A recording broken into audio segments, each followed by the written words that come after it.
The sea holds stories that refuse to die, whispers of vessels that vanish only to reappear under circumstances so strange they blur the line between history and legend.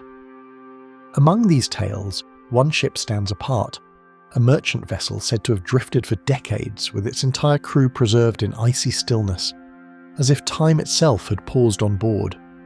Reports speak of frost-laden decks, silent cabins, and a logbook whose final entries hint at journeys no human was meant to survive. The Octavius became more than a lost ship.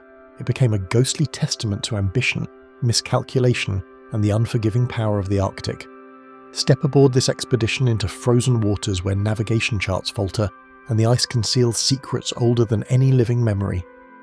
You will trace the ship's course through labyrinthine Arctic channels, encounter evidence of vanished sailors, examine preserved logs that echo unanswered questions, and glimpse the eerie interplay between human ambition and a world ruled by frost, shadow, and time suspended.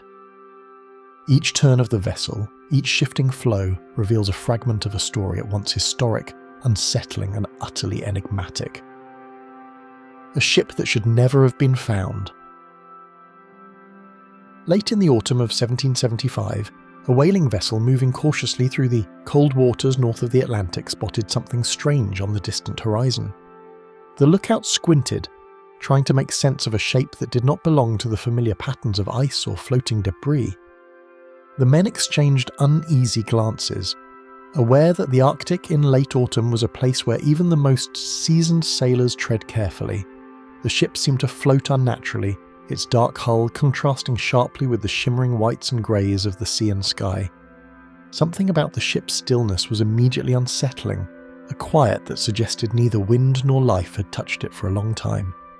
The men whispered among themselves, debating whether the vessel had drifted there by accident, been abandoned, or belonged to some unknown expedition lost in these frozen waters. Their curiosity and fear combined into a tension that pressed down on the deck, making the cold bite sharper against their skin. The shape appeared at first to be an ordinary merchant ship drifting slowly across the grey Arctic Sea.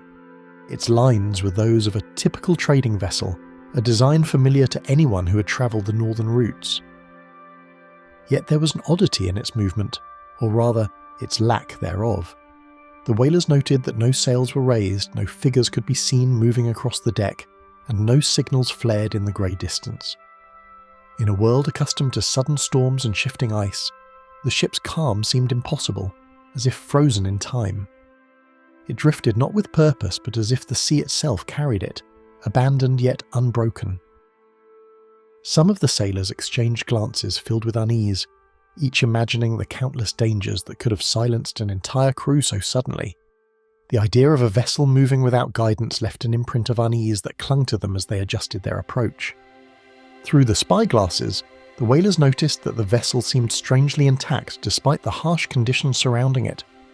Ice-encrusted masts, taut rigging, and a hull that bore no obvious sign of battle with the waves suggested a resilience that contradicted its isolation. Other ships lost in the Arctic often bore the scars of wind and frost, splintered wood, torn sails, ice-laden decks that could snap under a single careless step. But this vessel seemed preserved, as though untouched by time or circumstance. The whalers' curiosity grew into a tense fascination, each man silently acknowledging that what they were witnessing was no ordinary accident at sea. Even the captain felt a flicker of dread mingled with excitement. He knew that finding such a vessel could mean either extraordinary discovery or unimaginable danger. No signal flags moved in the wind, and no lanterns or voices suggested that anyone remained alive aboard the ship. The crew strained their ears against the harsh Arctic wind, hoping for a sound that might break the oppressive silence. Yet nothing stirred. No footsteps echoed along the deck, no voices called across the ice-choked water, no figure appeared at the rail. Even the sound of water lapping against the hull was muted, leaving only the vast Arctic emptiness as a backdrop to the floating mystery. It was as though the vessel existed in a space outside time, a ghost among the living waves. A few of the sailors whispered old stories of ships lost to the northern ice, of phantom vessels and legends whispered in harbours. But even these tales did little to prepare them for the scene unfolding before their eyes. Sailors working in northern waters were familiar with the sight of wreckage carried far from its original route. Ships lost in storms or trapped by shifting ice occasionally drifted for weeks or months before being sighted. But those vessels usually bore marks of disaster, torn sails flapping like cries of distress, hulls pocked with damage, debris littering the deck. This ship carried none of those signs. Its presence was a puzzle defying all maritime experience. Even the most experienced sailors on the whaler could not recall seeing a vessel so perfectly preserved, yet completely lifeless, adrift in the desolate expanse of the Arctic. The realization settled over the crew like a cold fog. This was not a ship that had succumbed to ordinary misfortune. It was something else entirely, something that demanded explanation they might never find. Yet the vessel ahead did not resemble the shattered remains of a ship destroyed by storms or ice. There was a strange dignity to it, a silent majesty that contrasted with the violence that usually marked northern waters. Each mast stood upright, the hull was solid and uncompromised, and the deck appeared orderly despite its abandonment. The whalers could not explain the anomaly, and the air seemed to thicken with foreboding as they drew closer. Every instinct screamed caution, yet every sailor was drawn to uncover the truth hidden on that floating enigma. The silence surrounding the vessel seemed to hold its own secrets, as though the Arctic had preserved not just wood and metal but the stories of those who had once lived aboard it. Its masts still stood upright against the pale sky, and the sails hung motionless as if frozen mid-breeze. Even from a distance, the eerie perfection of the ship's structure conveyed a sense of unnatural preservation. There were no signs of struggle, no indication that anyone had attempted to save the vessel from disaster. The frozen calm of the Arctic seemed to cling to the ship, shielding it from decay while amplifying the sense of something profoundly wrong.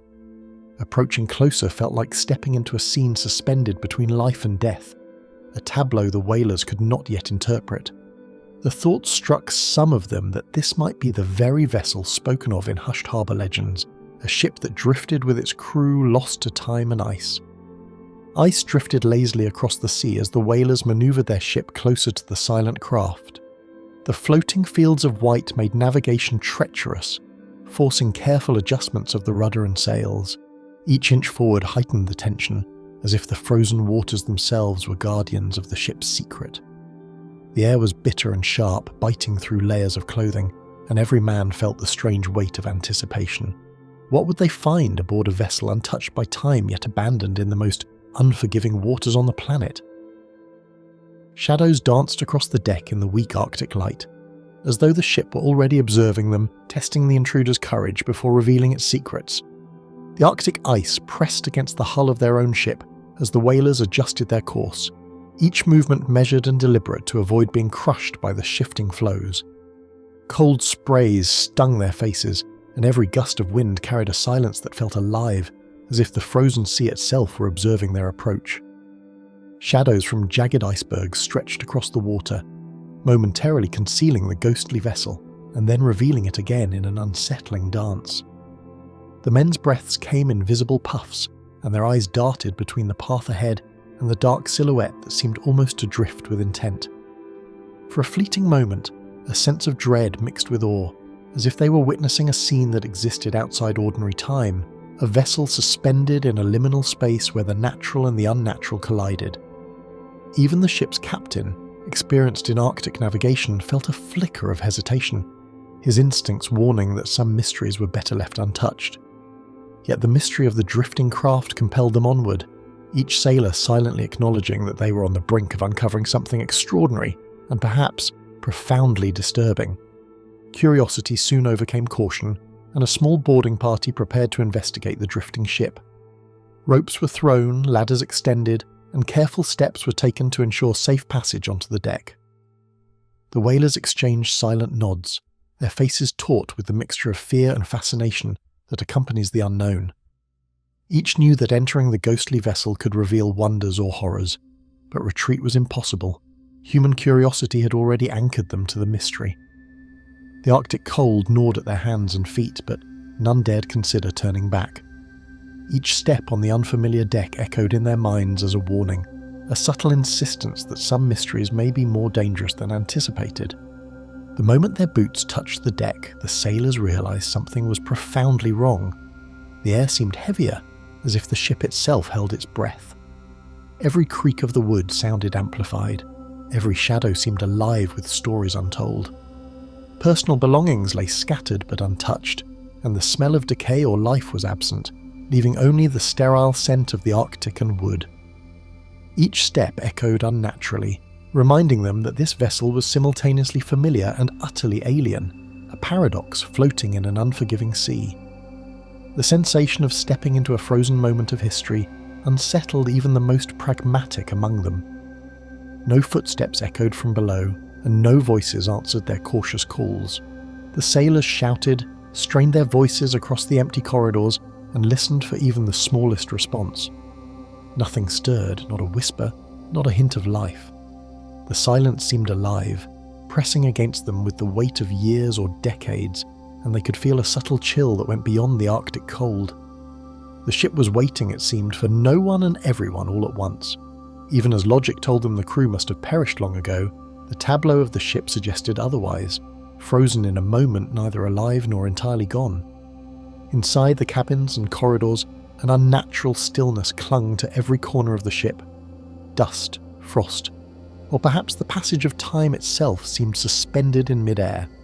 Furniture remained arranged, tools left where they had been used, and the ship's log lay untouched on the captain's desk. Every detail was preserved in a manner that defied logic, each object a silent testament to a moment frozen long ago. The boarding party moved cautiously, sensing that every step was crossing the threshold between the world of the living and something else. Every door opened revealed rooms arranged as if awaiting the crew's return, yet not a single soul remained. What they discovered inside would soon become one of the most disturbing maritime stories ever told.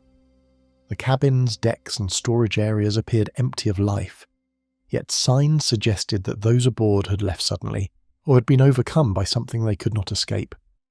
Tables were set, charts spread, and personal belongings remained in their places. The contrast between the ship's apparent order and the absence of its crew created a sense of dread that grew with each passing moment. The whalers realized they had stumbled upon a mystery that would haunt the seas for generations, a riddle carved from wood, frost, and the silence of human absence. The crew, according to the legend, had not simply vanished from the vessel. Later accounts would tell of frozen bodies, the captain seated at his desk, and the ship drifting for years with its dead crew aboard.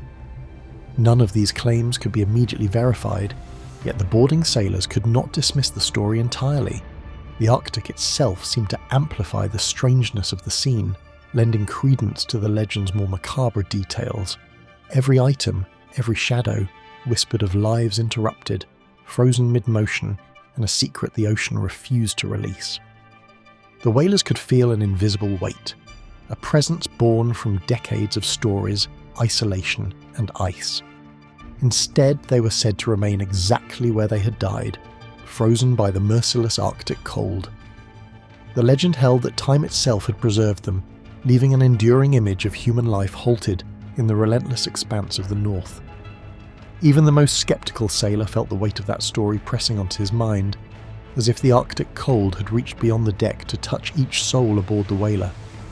Every gust of wind seemed to whisper the past, every reflection on the ice a reminder that some mysteries refused to be solved. The ship had been drifting through the frozen sea with its dead crew for years. The age of dangerous trade routes. To understand how such a haunting discovery could occur, it is necessary to step back into the world of 18th century maritime trade. The oceans were the lifeblood of nations, channels through which wealth, ambition, and influence flowed.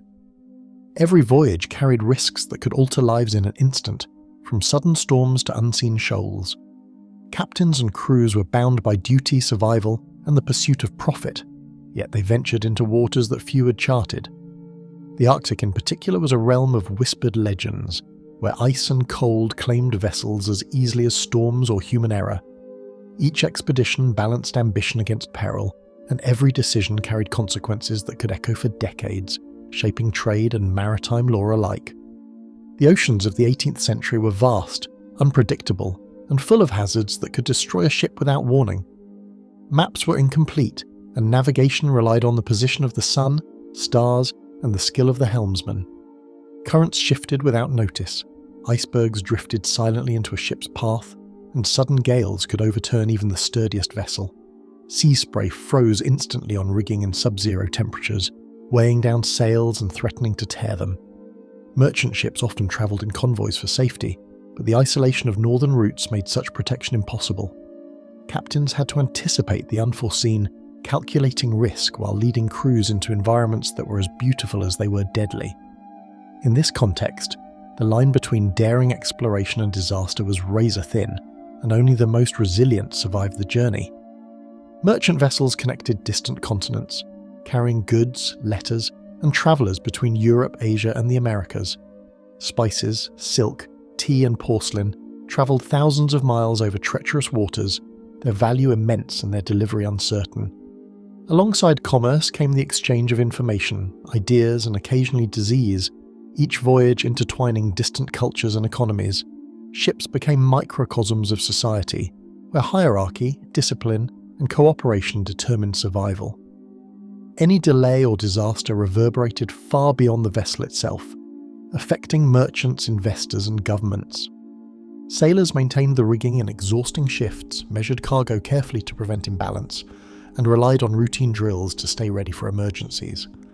Each shipment's value could determine the fate of families and the fortunes of distant investors, making even minor delays a matter of consequence.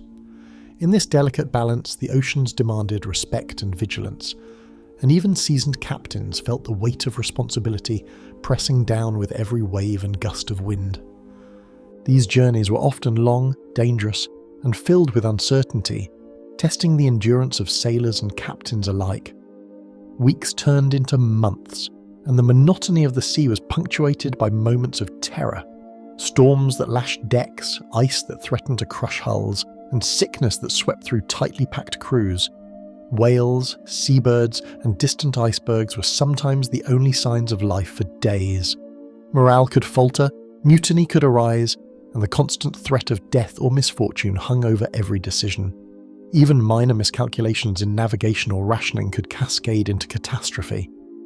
Yet these voyages were undertaken with determination, ambition, and the hope of profit, each sailor aware that the rewards could be extraordinary, even if the price in hardship and life was immeasurable. For captains and investors, the promise of faster trade routes held enormous economic appeal, despite the risks involved. Time equaled money, and a shortcut could mean the difference between wealth and ruin. Tales of lost and delayed vessels circulated quickly, warning of dangers while tempting the brave with potential gains. Investors pressed for speed and efficiency, often oblivious to the Arctic's unforgiving reality. Captains, balancing duty and personal ambition, sometimes took calculated risks to satisfy both profit and curiosity. The Arctic, though largely unexplored, represented an alluring opportunity, a region that could change the face of global trade if a path could be found through its frozen labyrinth. Ambition and danger intertwined, leaving sailors acutely aware that one wrong turn could doom both ship and crew. Every additional month at sea meant higher costs, strained supplies, and greater vulnerability to storms or disease. Crews became weary, provisions ran low, and tension aboard vessels could escalate to open conflict. Scurvy, frostbite, and exhaustion claimed more lives than accidents or enemy action. Captains had to ration carefully, manage morale, and anticipate weather patterns they barely understood. Men grew restless, tempers flared over minor disputes, and fear of the unknown gnawed at their minds. Nightly storms brought terror, while the endless expanse of grey water imposed a creeping sense of isolation that no amount of rum or camaraderie could fully erase. The longer a ship remained at sea, the more precarious the situation became, and each misstep carried increasing consequences. Yet despite these dangers, the potential rewards of discovery and the promise of shortened routes inspired men to venture into regions most considered impassable.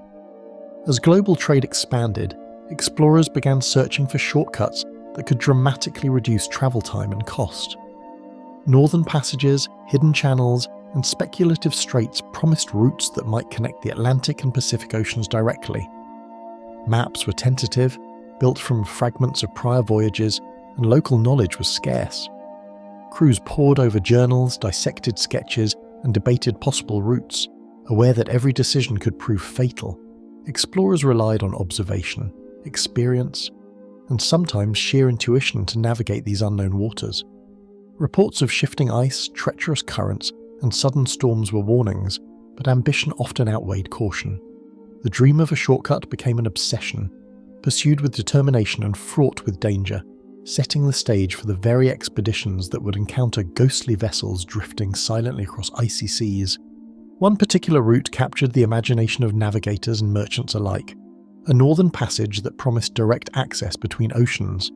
Tales of this route circulated in ports from London to Amsterdam, blending fact with rumour. Sailors and cartographers speculated on its feasibility.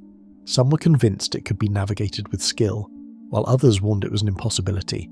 Investors funded expeditions hoping for fame and fortune, while captains trained crews in anticipation of months trapped in isolation. The Northern Path became a symbol of human ambition, confronting raw nature, a test of courage, skill, and endurance. Each voyage into these waters added pieces to a growing puzzle, even as others vanished without a trace. Sailors often debated the accuracy of each prior map, measuring the margins of error that could mean life or death in icy passages unknown. This route was rumoured to pass through frozen Arctic waters, a place of ice flows and shifting currents that few dared to explore. Early explorers reported towering icebergs, treacherous straits, and waters that could shift from calm to deadly in minutes. The region was a maze of channels, some leading nowhere, some ending in entrapment.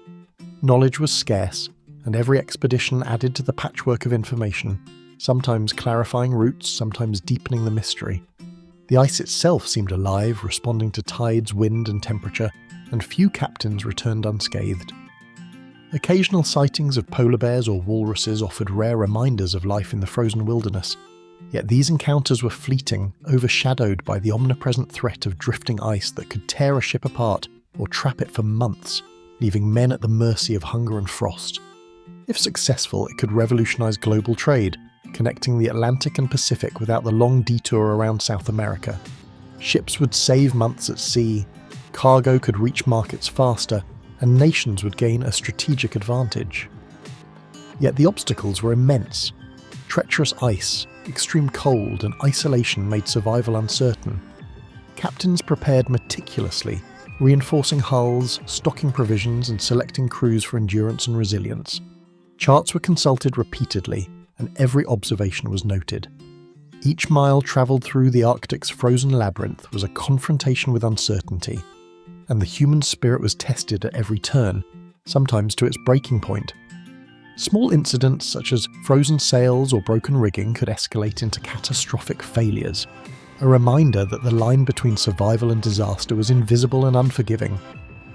The possibility of such a passage had fascinated explorers for centuries, inspiring legends and daring attempts across generations.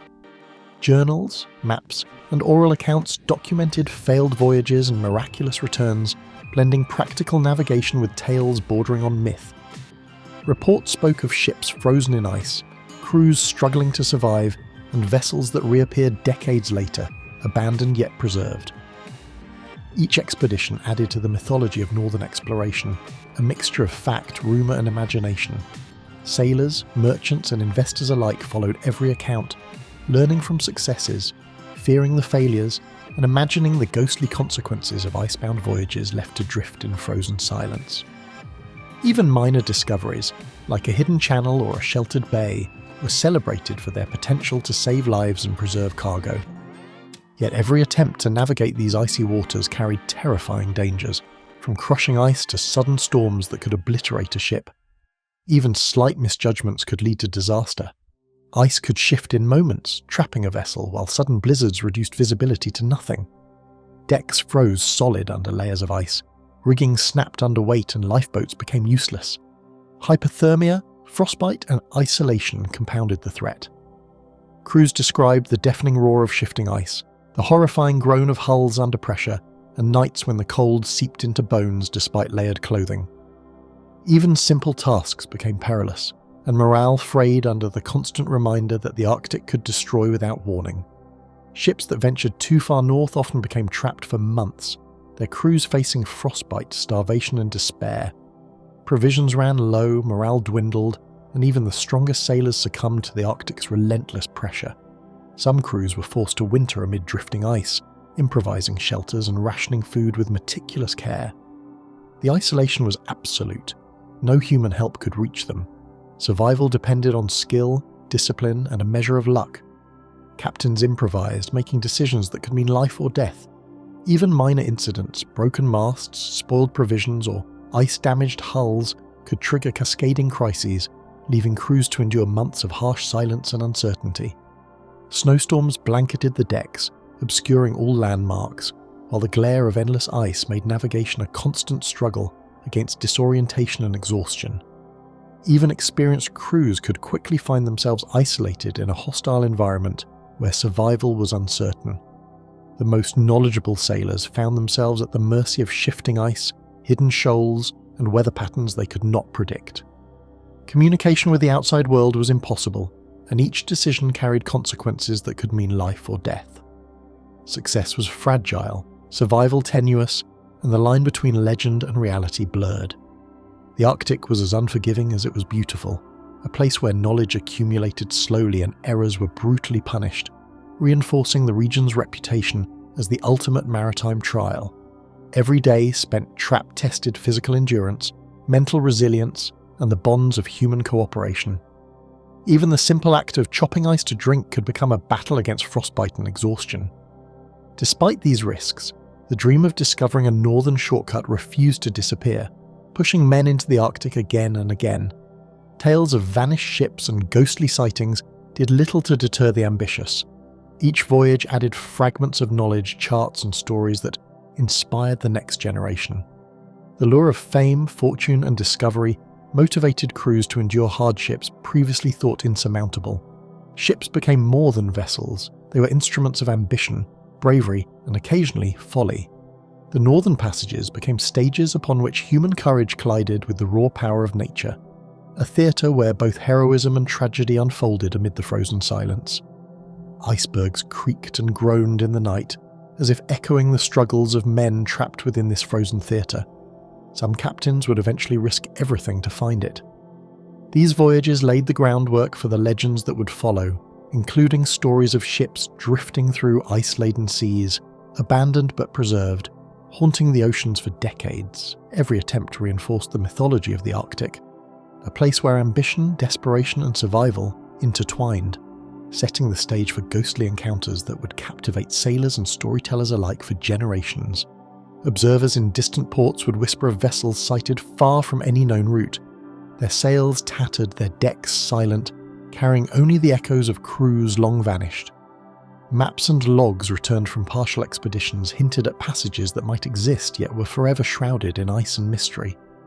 Even decades later, tales persisted of ships found unexpectedly in harbours or drifting near frozen straits, frozen in time, their presence blurring the line between reality and legend, leaving historians and sailors alike questioning what the Arctic truly held. And among these ambitions, one ship would drift with a crew lost to time, a mystery waiting to be discovered. The obsession with the Northwest Passage. Before ambition gripped the hearts of explorers, whispers of uncharted northern waters had already stirred imaginations in European ports. Tales spoke of ice-laden straits that could either save months of travel or swallow entire crews without a trace. Merchants envisioned faster routes to lucrative markets, while captains studied fragmentary maps and journals, plotting courses through waters no one had fully surveyed. The Arctic's frozen expanse was more than a geographic challenge. It was a test of courage, endurance, and ingenuity, where legend and reality often blurred. Even the most seasoned navigators felt the chill of possibility before leaving port, aware that a single misstep could lead to disaster, yet unable to resist the call of discovery. Some argued the Arctic itself seemed to possess a consciousness, a way of shifting ice and weather with a will that no human could predict. Sailors spoke in hushed tones of strange sounds on still nights, cracking ice, eerie echoes that carried across frozen channels. It was as if the region itself was guarding its secrets, keeping certain passages hidden until it chose otherwise. Among the many mysteries of Arctic exploration, none inspired more ambition than the elusive Northwest Passage. For centuries, navigators speculated that a navigable route could connect Europe and Asia across the top of the Americas. The thought tantalized merchants and governments alike. Faster access to spices, furs, and precious metals meant enormous wealth. Yet the passage remained invisible to most, hidden beneath shifting ice and relentless storms. Early explorers returned with maps marked in dotted lines and uncertain annotations, warning of shoals, channels, and impassable regions. Despite repeated failures, the Northwest Passage became a symbol of human ambition confronting a frozen and unyielding frontier. European navigators had searched for this route since the earliest days of transoceanic exploration. Expeditions funded by England, France, and the Netherlands pushed into unknown waters, following rumours passed along trade networks and whispered by returning sailors. Each voyage added fragments to the growing cartographic puzzle, though most returned with tales of disaster. Icebound ships, lost crews, and frozen harbours were common, yet the knowledge gained from each expedition slowly revealed the contours of the Arctic labyrinth. Logs recorded landmarks, currents, and shifting ice patterns, though their accuracy was often questionable. Explorers faced the dual challenge of deciphering incomplete data while confronting an environment that punished even minor mistakes. The passage was believed to wind through the icy channels of northern Canada and Greenland. Maps showed potential straits linking the Atlantic and Pacific, yet every survey contained uncertainties. Mariners debated the existence of islands, the width of channels, and the behaviour of ice during the changing seasons. Some claimed that the route could be navigable only for a few weeks each year, while others insisted it was an insurmountable wall of ice and rock. These conflicting reports created both fear and fascination, driving explorers to prepare meticulously. Charts were copied, journals scrutinized, and instruments calibrated for precision. The unknown waters became a stage upon which ambition clashed with nature's relentless power. If successfully navigated, it could shorten voyages between Europe and Asia by thousands of miles. For traders, this promised a monumental advantage. Goods could reach markets faster, profits could multiply, and naval superiority could shift. The potential gains transformed Arctic exploration from a curiosity into a matter of national importance. Captains and investors scrutinized maps, debated strategies, and recruited crews capable of enduring extreme conditions. Even minor discoveries of navigable channels were celebrated as victories, though the danger remained ever present. The Arctic waters tested every skill learned on calmer seas, turning routine seamanship into a battle against ice, cold, and isolation that few men could fully anticipate. For merchants and explorers, the economic rewards would be immense. The Northwest Passage represented a chance to dominate trade routes that had previously required months of detours around South America. Investments poured into outfitting ships with reinforced hulls, extra provisions, and skilled navigators. Stories of successful journeys, whether exaggerated or true, fueled ambition across ports from London to Amsterdam. Each departure carried hope and fear in equal measure. Sailors signed contracts with the knowledge that voyages could be fatal, yet few refused the opportunity for adventure, fame, or fortune. The Arctic became a proving ground where courage, ingenuity, and sheer endurance determined success. Yet the Arctic environment presented obstacles unlike any other region on Earth. Freezing temperatures, unpredictable winds, and uncharted currents turned routine navigation into a gamble. Icebergs drifted silently, sometimes breaking apart with explosive force, and narrow straits could trap vessels for weeks. Even minor errors could escalate into a catastrophe. Decks iced over, sails froze, and rudders stiffened under the weight of frost. The landscape appeared static, yet it shifted constantly with the tide and temperature. Mariners learned to read the ice, anticipate movements, and rely on intuition honed through years of experience. Yet the Arctic demanded respect, and any lapse could have fatal consequences. Vast sheets of sea ice shifted unpredictably across the water. Channels would open unexpectedly, only to freeze again within days, blocking progress. Crews observed long stretches of ocean transformed overnight into walls of ice. Navigation required constant vigilance, as every decision, from course adjustments to rationing provisions, could affect survival. Observing the behaviour of the ice became a skill as crucial as reading the stars or calculating longitude. Mistakes could strand a ship for months, and few expeditions returned without casualties. The Arctic's impermanence was a silent reminder that no map or plan could fully tame its extremes. Temperatures plunged far below freezing for much of the year. Frost coated every surface, and ice penetrated clothing and boots alike. Sailors battled hypothermia, frostbite, and exhaustion on a daily basis. Even eating and sleeping became hazardous when wind and cold stole warmth and energy. Instruments could freeze, ink would thicken in logbooks, and metal fittings would become brittle. Only constant movement, vigilance, and ingenuity prevented slow attrition from claiming lives before more dramatic dangers arrived. For those trapped on ice or stuck in narrow channels, the Arctic's bite was unrelenting, and survival depended on resilience, skill, and luck. Ships caught in these conditions often faced months trapped within solid ice. Wooden hulls groaned and cracked under pressure, while crews struggled to maintain heat and morale. Captains ordered patrols to inspect for weak points in the hull and to prevent panic among exhausted sailors. Improvised shelters, hot drinks, and ration meals became crucial. The monotony of immobility was broken only by the occasional appearance of wildlife or the distant movement of ice. Some men kept meticulous logs of weather and ice shifts, hoping their notes would inform future navigators. The frozen imprisonment tested discipline, creativity, and sheer endurance. Food supplies could quickly run out during these prolonged imprisonments. Dried meat spoiled, fresh water became scarce, and preserved fruits or vegetables dwindled. Rationing became a delicate balance, as overeating could mean famine later, and underfeeding could weaken already fatigued crews. Sailors scavenged for supplemental food wherever possible, sometimes fishing through ice or hunting small game. Hunger heightened tension, provoked disputes, and left men vulnerable to illness. Each day became a struggle for both body and mind, as survival depended on careful management of the finite resources aboard. Crews also faced the constant threat of scurvy and starvation. Lack of vitamin C led to weakened immunity, bleeding gums, and physical deterioration. Sailors became slow, uncoordinated, and increasingly desperate. Medical knowledge was rudimentary, and remedies often proved ineffective. The long Arctic nights compounded despair, and the isolation amplified anxiety and fear. Maintaining morale required leadership, discipline, and ingenuity. Small comforts, storytelling, and ritualized routines became lifelines, helping men withstand months of harsh conditions while hoping for a safe return to open water. Even the most confident captains could be haunted by visions of phantom ships glimpsed through fog, or shadows moving across the ice when no living soul was present. Such experiences blurred the boundary between reality and legend, and many returned with a sense of awe mixed with deep unease.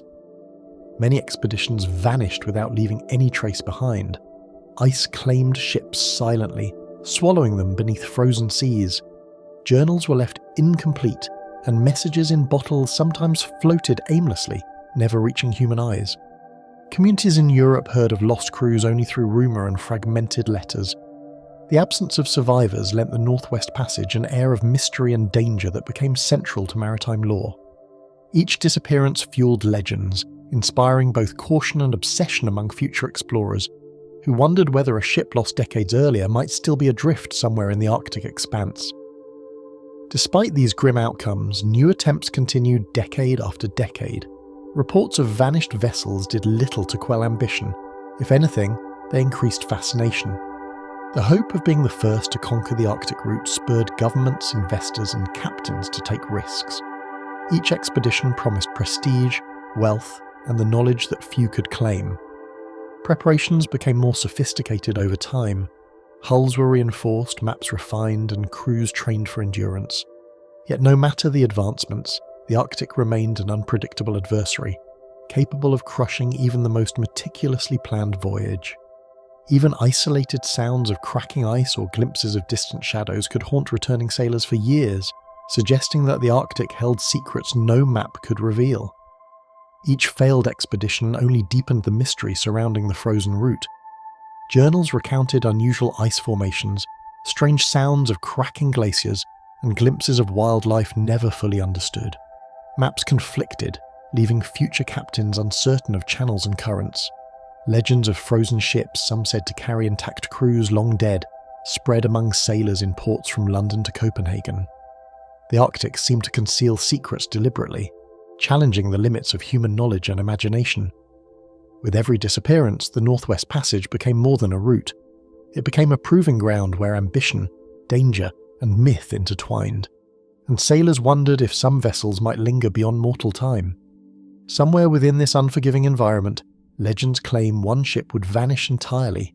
Stories told of its last sightings, icy waters stretching endlessly, and sailors reporting strange formations in the distance. The vessel's disappearance became a symbol of both the peril and allure of Arctic exploration. Mariners whispered that the ship remained trapped, preserved by the ice, waiting for some future discovery. The mystery blurred the line between reality and legend, drawing curiosity and fear in equal measure. Some whispered that the ship's crew, if still aboard, had become part of the Arctic itself, forever wandering frozen channels and appearing to those who ventured too close. Others claimed that on certain nights when the moon was low, a distant glimmer of masts could be seen where no water should exist. The line between truth and imagination became indistinguishable, leaving sailors uncertain whether they were witnessing history or a spectral echo of ambition gone awry. Tales of that vanished vessel would echo across oceans, blending fact with myth in ways no sailor could ignore. Some claimed to glimpse its outline in fog or reflected in distant ice. Others insisted it was a cautionary spectre for crews daring the northern seas. Logbooks hinted at possible coordinates, while folklore filled in the gaps left by absent evidence. The ship became an icon of the Arctic's dual nature, a promise of discovery and a warning of unforgiving danger. Its story, whether true or imagined, would persist through decades, inspiring explorers and captivating the imagination of those who dared dream beyond the limits of known waters. Stories of the Octavius grew with each retelling, mixing observation and speculation. Some mariners swore its hull reflected light where no water existed, while others reported frozen compasses spinning wildly aboard icebound decks. Odd remnants of supplies, sealed barrels, untouched sails, hinted at a crew suddenly arrested in time, preserved by an Arctic hand that neither hunger nor decay could penetrate. Maps contained faint annotations of channels that vanished in subsequent surveys, suggesting the ship drifted along routes unknown to modern charts. Each account blurred the line between reality and legend, reinforcing the notion that the Arctic could manipulate not just ships, but perception, leaving explorers unsure if they chased history or a spectral echo. That ship would later become known as the Octavius. The departure toward the east. According to the legend, the Octavius began its journey as an ordinary merchant vessel engaged in international trade. Its timbers were freshly oiled, sails carefully inspected, and cargo meticulously loaded, reflecting the routine care that kept 18th century vessels seaworthy. Crews were a mix of seasoned sailors and younger apprentices, each assigned to specific tasks yet expected to assist wherever needed. Officers studied charts and logs from previous voyages, while the captain oversaw preparations with an eye toward efficiency and safety. Merchants in London anticipated the shipment's arrival in Asia, unaware that their cargo would eventually become part of one of the most enduring maritime mysteries in history. Some sailors noticed an unusual stillness in the harbour as the Octavius slipped away, and some muttered about vanished ships that had sailed this route before. Small, inexplicable occurrences, ropes swinging without wind, the faint smell of brine below deck, were quietly noted but never discussed openly. Even officers trained in navigation and reason paused briefly as if the ocean itself demanded respect. The departure was unremarkable, yet fate had already begun to trace a different course for the ship and its crew. Records within the story claim the ship departed from England in the early 1760s. Sailors waved goodbye to familiar shores, leaving behind the comfort of home for months of uncertain travel. The harbour bustled with vessels of all sizes, merchants shouting last-minute instructions, and port officials checking manifests. As the Octavius slipped into the channel, its hull creaking with the strain of loaded cargo, the crew adjusted to the rhythm of life at sea. Some gazed at the distant coastline, imagining lands they had yet to see, while others silently contemplated the challenges ahead. This departure, ordinary in appearance, mark the beginning of a journey that would soon stretch beyond maps, memory and reason. Like many vessels of the time, it was tasked with transporting goods between Europe and Asia. Barrels of textiles, crates of tea and exotic spices filled its hold, destined for markets where wealth and status awaited. Navigating crowded ports required precision and coordination, as multiple ships manoeuvred in tight quarters, tugs and small boats assisting in mooring. Sailors organised cargo, checked provisions, and reinforced ropes to withstand storms. Each day at sea was regimented, with scheduled watches and duties that ensured the ship's smooth operation. Though the voyage seemed routine, subtle undercurrents of uncertainty threaded every manoeuvre, as the ocean could always challenge even the most skilled crew in ways no harbour had prepared them for. The voyage toward China would have taken many months to complete. Weather dictated progress, with sudden squalls, unpredictable winds, and shifting currents challenging navigation. Sailors observed the stars each night, using celestial markers to determine their position when instruments faltered or clouds obscured the sky. Days blurred into nights as routine tasks occupied hands and minds alike, and discipline remained crucial for survival. Every sighting of land, port, or distant ship offered both relief and a reminder of the vast expanse yet to traverse. By the time the vessel neared Asian waters, crew members had formed bonds through shared toil and experience, unaware that the greatest challenge would lie not in distance, but in the choices made upon their return journey. During this period, merchant crews lived and worked within the confined world of the ship. Hammocks hung in close quarters, galley fires warmed the lower decks, and the scent of salt and tar permeated the air. Sailors shared stories, passed letters, and learned to anticipate the habits and moods of those around them. Discipline was enforced through both routine and necessity. Mistakes could lead to injury or even death. Occasionally, sailors awoke to whispers in empty corridors or glimpsed figures in the shadows of the hold. The rhythmic creak of the timbers sometimes sounded like footsteps pacing above their hammocks. Some men claimed that, in the dead of night, lanterns would flicker violently, casting shapes that seemed to move on their own. While fatigue could explain some of these experiences, a pervasive sense of anticipation and dread hung over the vessel. Life aboard demanded constant attention, yet even as the crew adapted, the vastness of the ocean reminded them of how small and vulnerable they truly were. Their routines were shaped by long watches, shifting weather, and constant maintenance. Masts and rigging required inspection, sails needed repair, and the hull was checked for leaks. Officers kept meticulous logs, recording winds, currents, and celestial observations. Sailors rotated through grueling shifts, enduring fatigue while remaining alert to dangers both visible and unseen. The discipline instilled by this routine ensured that when trouble arose, the crew could respond efficiently. Yet there was always a shadow of uncertainty, a reminder that the ocean's mood could change suddenly, and even experienced hands might be tested beyond endurance. For most sailors, survival depended on discipline and cooperation. Every maneuver required teamwork, from hoisting sails to steering through narrow channels. Conflicts were inevitable in confined spaces, yet a single act of recklessness could imperil everyone. Leaders emphasized order and mutual reliance, and routines were designed to instill both skill and obedience. Even small missteps in navigation or maintenance could cascade into crises, leaving the crew exposed to storms, ship damage, or sickness. Survival at sea demanded more than physical endurance. It required trust, vigilance, and the quiet understanding that each man's life was bound to the whole. The journey eastward likely followed established trade routes used by countless other vessels. Captains studied charts drawn from decades of prior expeditions, learning where currents accelerated or where shoals lurked beneath deceptively calm waters. Ports served as markers of progress, offering supplies, rest, and the occasional intelligence about winds, tides, or local hazards. By adhering to these routes, the Octavius minimized risk, yet the familiarity of the channels could lull sailors into overconfidence. In each port, sailors traded stories of vessels lost in distant northern waters, ships that were said to drift eternally, preserved by ice. Some claimed that crews had vanished entirely, their fates frozen along with the seas they sought to cross. These tales, though often dismissed as superstition, lingered in the minds of men preparing to leave familiar waters. These routes passed through busy ports and well-known shipping lanes. Merchants in Asia, Europe and the Middle East maintained constant communication via letters and reports carried aboard numerous vessels. Sailors observed traffic from other ships, noting the movement of fleets, privateers, and occasional warships. Port cities provided opportunity for trade, repair, and a brief respite from the monotony of the voyage. The crew of the Octavius would have noted these bustling hubs, recording details in logs that now survive only as fragments within legend.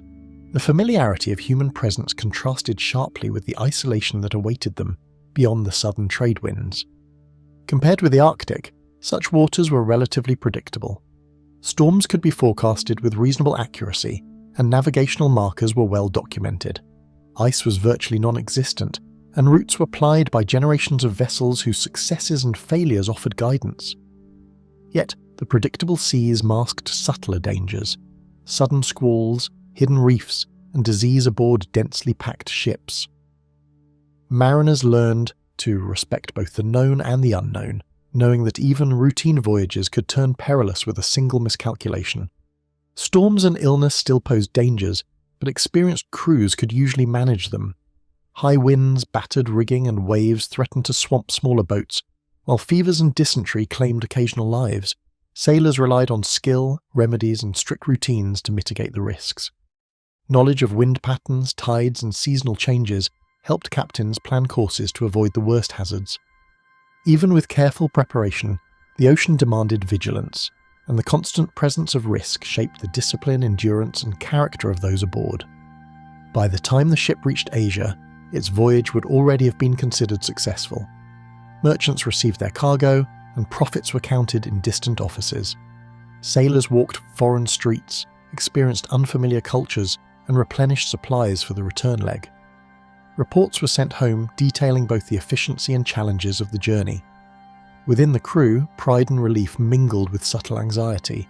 The return journey was always more perilous, and choices made then would define the legacy of the voyage.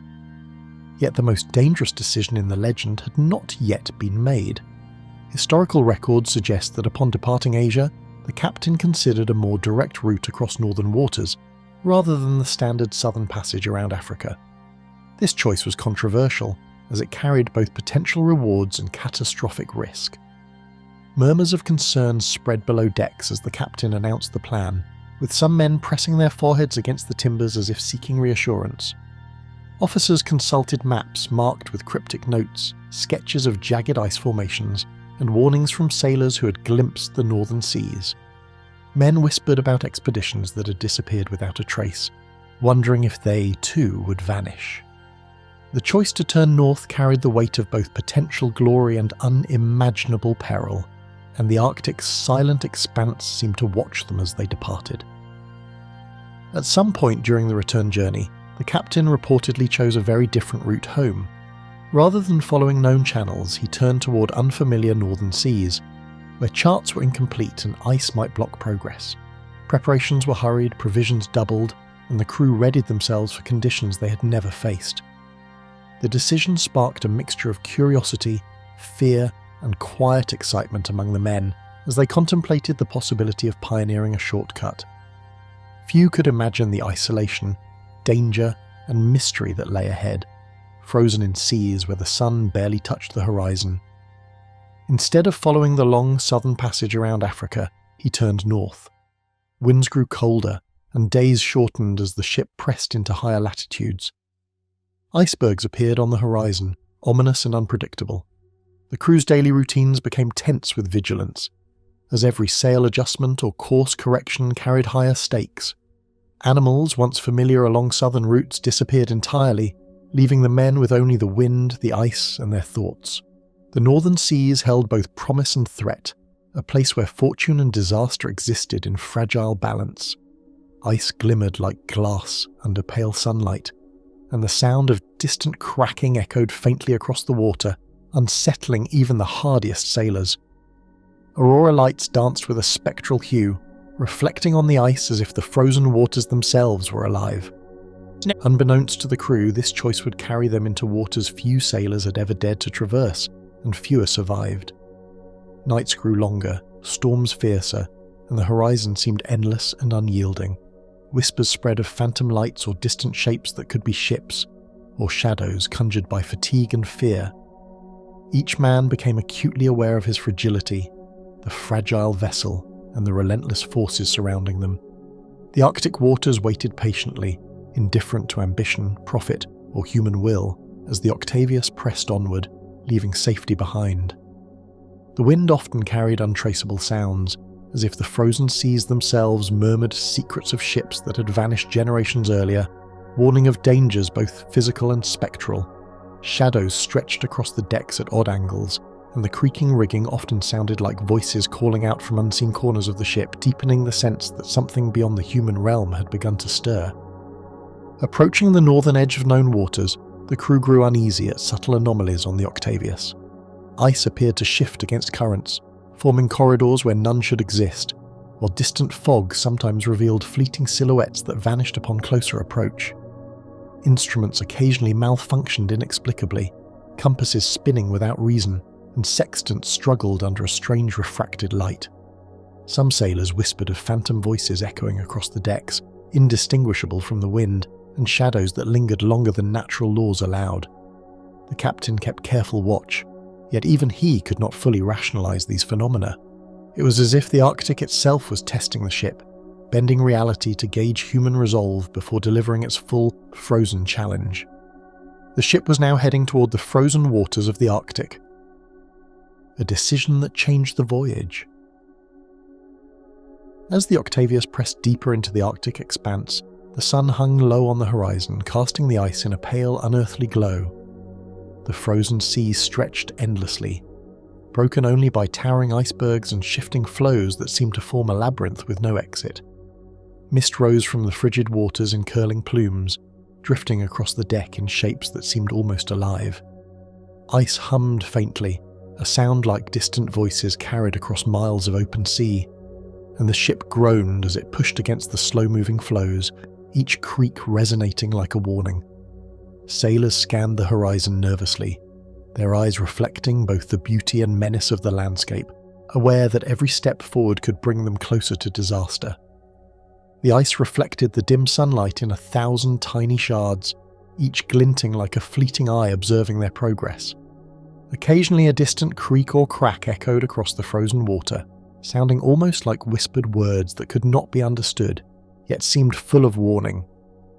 The crew quickly realized that the sea itself seemed to resist their progress, shifting ice flows forming barriers in seemingly deliberate patterns. Each maneuver required precision, with every turn threatening to wedge the ship between towering walls of ice. Sailors reported seeing mirages of distant ships or islands that vanished when approached, as if the Arctic itself toyed with their perception. Currents shifted unexpectedly beneath the hull, tilting the ship as though invisible hands were testing their balance and resolve. Murmurs of unease travelled through the decks, each man keenly aware that the Arctic was no longer just an environment, it was a presence demanding respect and caution. Some sailors claimed the ice rearranged itself while they weren't looking, forcing the captain to rethink every maneuver. Shadows seemed to linger on the edges of vision, as though the Arctic itself were testing their courage, measuring their resolve. Early signs of frostbite appeared among the sailors, chilling both their bodies and their spirits as the cold seeped into every corner of the ship. Fingers stiffened in the rigging, toes numbed within boots that offered little protection, and cheeks burned with the relentless wind. The men wrapped themselves in heavy blankets and fur coats, yet warmth seemed to retreat from their grasp as the cold became a constant companion. Even minor tasks demanded greater effort, turning daily routines into trials of endurance, while the psychological strain grew alongside the physical torment. Even seasoned sailors found themselves shivering uncontrollably, their breath freezing in midair. The sound of teeth chattering blended with the wind, creating a chorus that seemed almost alive, echoing through the spars and deck beams. Strange sounds echoed across the ice, distant groans, the cracking of enormous floes, and the faint hiss of wind over hidden ridges. At night the noises seemed closer, sharper, sometimes resembling the clatter of boots on frozen decks or soft laughter from nowhere. Some men swore they heard distant bells, as if from a ship long lost, ringing to mark the passage of souls through the ice. Anxiety began threading through the crew, subtle at first, then growing into a persistent unease as each sound seemed to carry an intentional warning. At times, the groans of the ice were punctuated by a distant splash. Though no waves moved, no animal swam nearby. The men whispered about the possibility of something unseen moving beneath the frozen surface, waiting. The rigging and sails took on an unnatural stiffness, creaking in ways that suggested the ship was straining under an unseen weight. Each pull of the ropes required more effort, and every gust of wind reverberated through the timbers with a hollow resonance. Sailors murmured about the ship groaning under ghosts, half in jest, half in fear. The tension was palpable, with every sound amplified in the cold, silent expanse surrounding them, leaving men questioning whether the dangers they faced were entirely of this world. Occasionally a rope snapped without warning, the sudden crack startling the crew. Some swore it wasn't just the rope, but a phantom hand testing the ship, a reminder that the Arctic was never truly silent. Shadows cast by the low Arctic sun twisted across the decks, forming shapes that appeared almost human in the periphery of the sailor's vision. A rope swinging in the wind could resemble a figure, a bundle of sails a lurking presence. Crew members frequently found themselves staring into corners, convinced they had glimpsed something move, only to find space. Whispers followed them, and the cold seemed to thrum against their ears in time with their heartbeat, as if the ship itself were alive and observing their every motion. Flickering shadows shifted unnaturally, elongating across railings or crouching near the masts, always retreating when closely observed. Many men began avoiding the corners of the deck, fearing what might dwell just out of sight. The horizon became a maze of icebergs, each one rising like a frozen sentinel, indifferent to the fragile ship passing between them. Towering walls of blue and white loomed unexpectedly, forcing sudden maneuvers to avoid collisions. Sailors compared them to ancient fortresses, silent witnesses to countless past tragedies. The size and unpredictability of the formations made the men feel as though they were navigating a world entirely governed by forces beyond human understanding, where one misstep could trap them forever. From afar, some icebergs resembled monstrous faces frozen in eternal scream, their forms so vast they seemed to dwarf the ship itself. Sailors spoke in whispers about the ice keeping memory of past voyages, silently judging new intruders. Nights brought an almost unbearable silence, broken only by the occasional groan of timber or the hiss of shifting ice. The stillness was so complete it seemed to amplify the smallest sound, a rope snapping, a hatch rattling, even a man's breath. Sleep became haunted by fleeting images, ships trapped in ice, frozen faces staring from the water, and endless waves that held no end. Men huddled in the warmth of the lower decks, each silently questioning whether they would awaken the next day.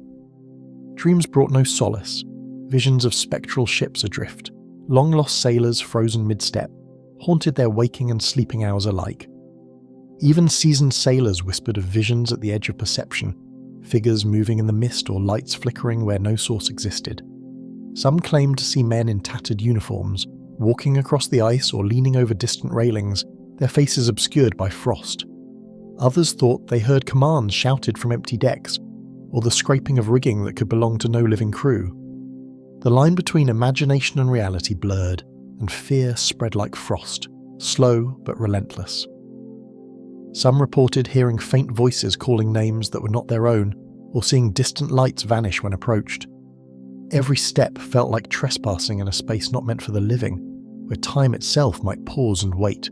Supplies were rationed more strictly, yet the men began to notice that hunger and fatigue affected more than just their bodies. Unease spread like a contagion. Morale wavered, conversations shortened, and even small errors in handling equipment became magnified.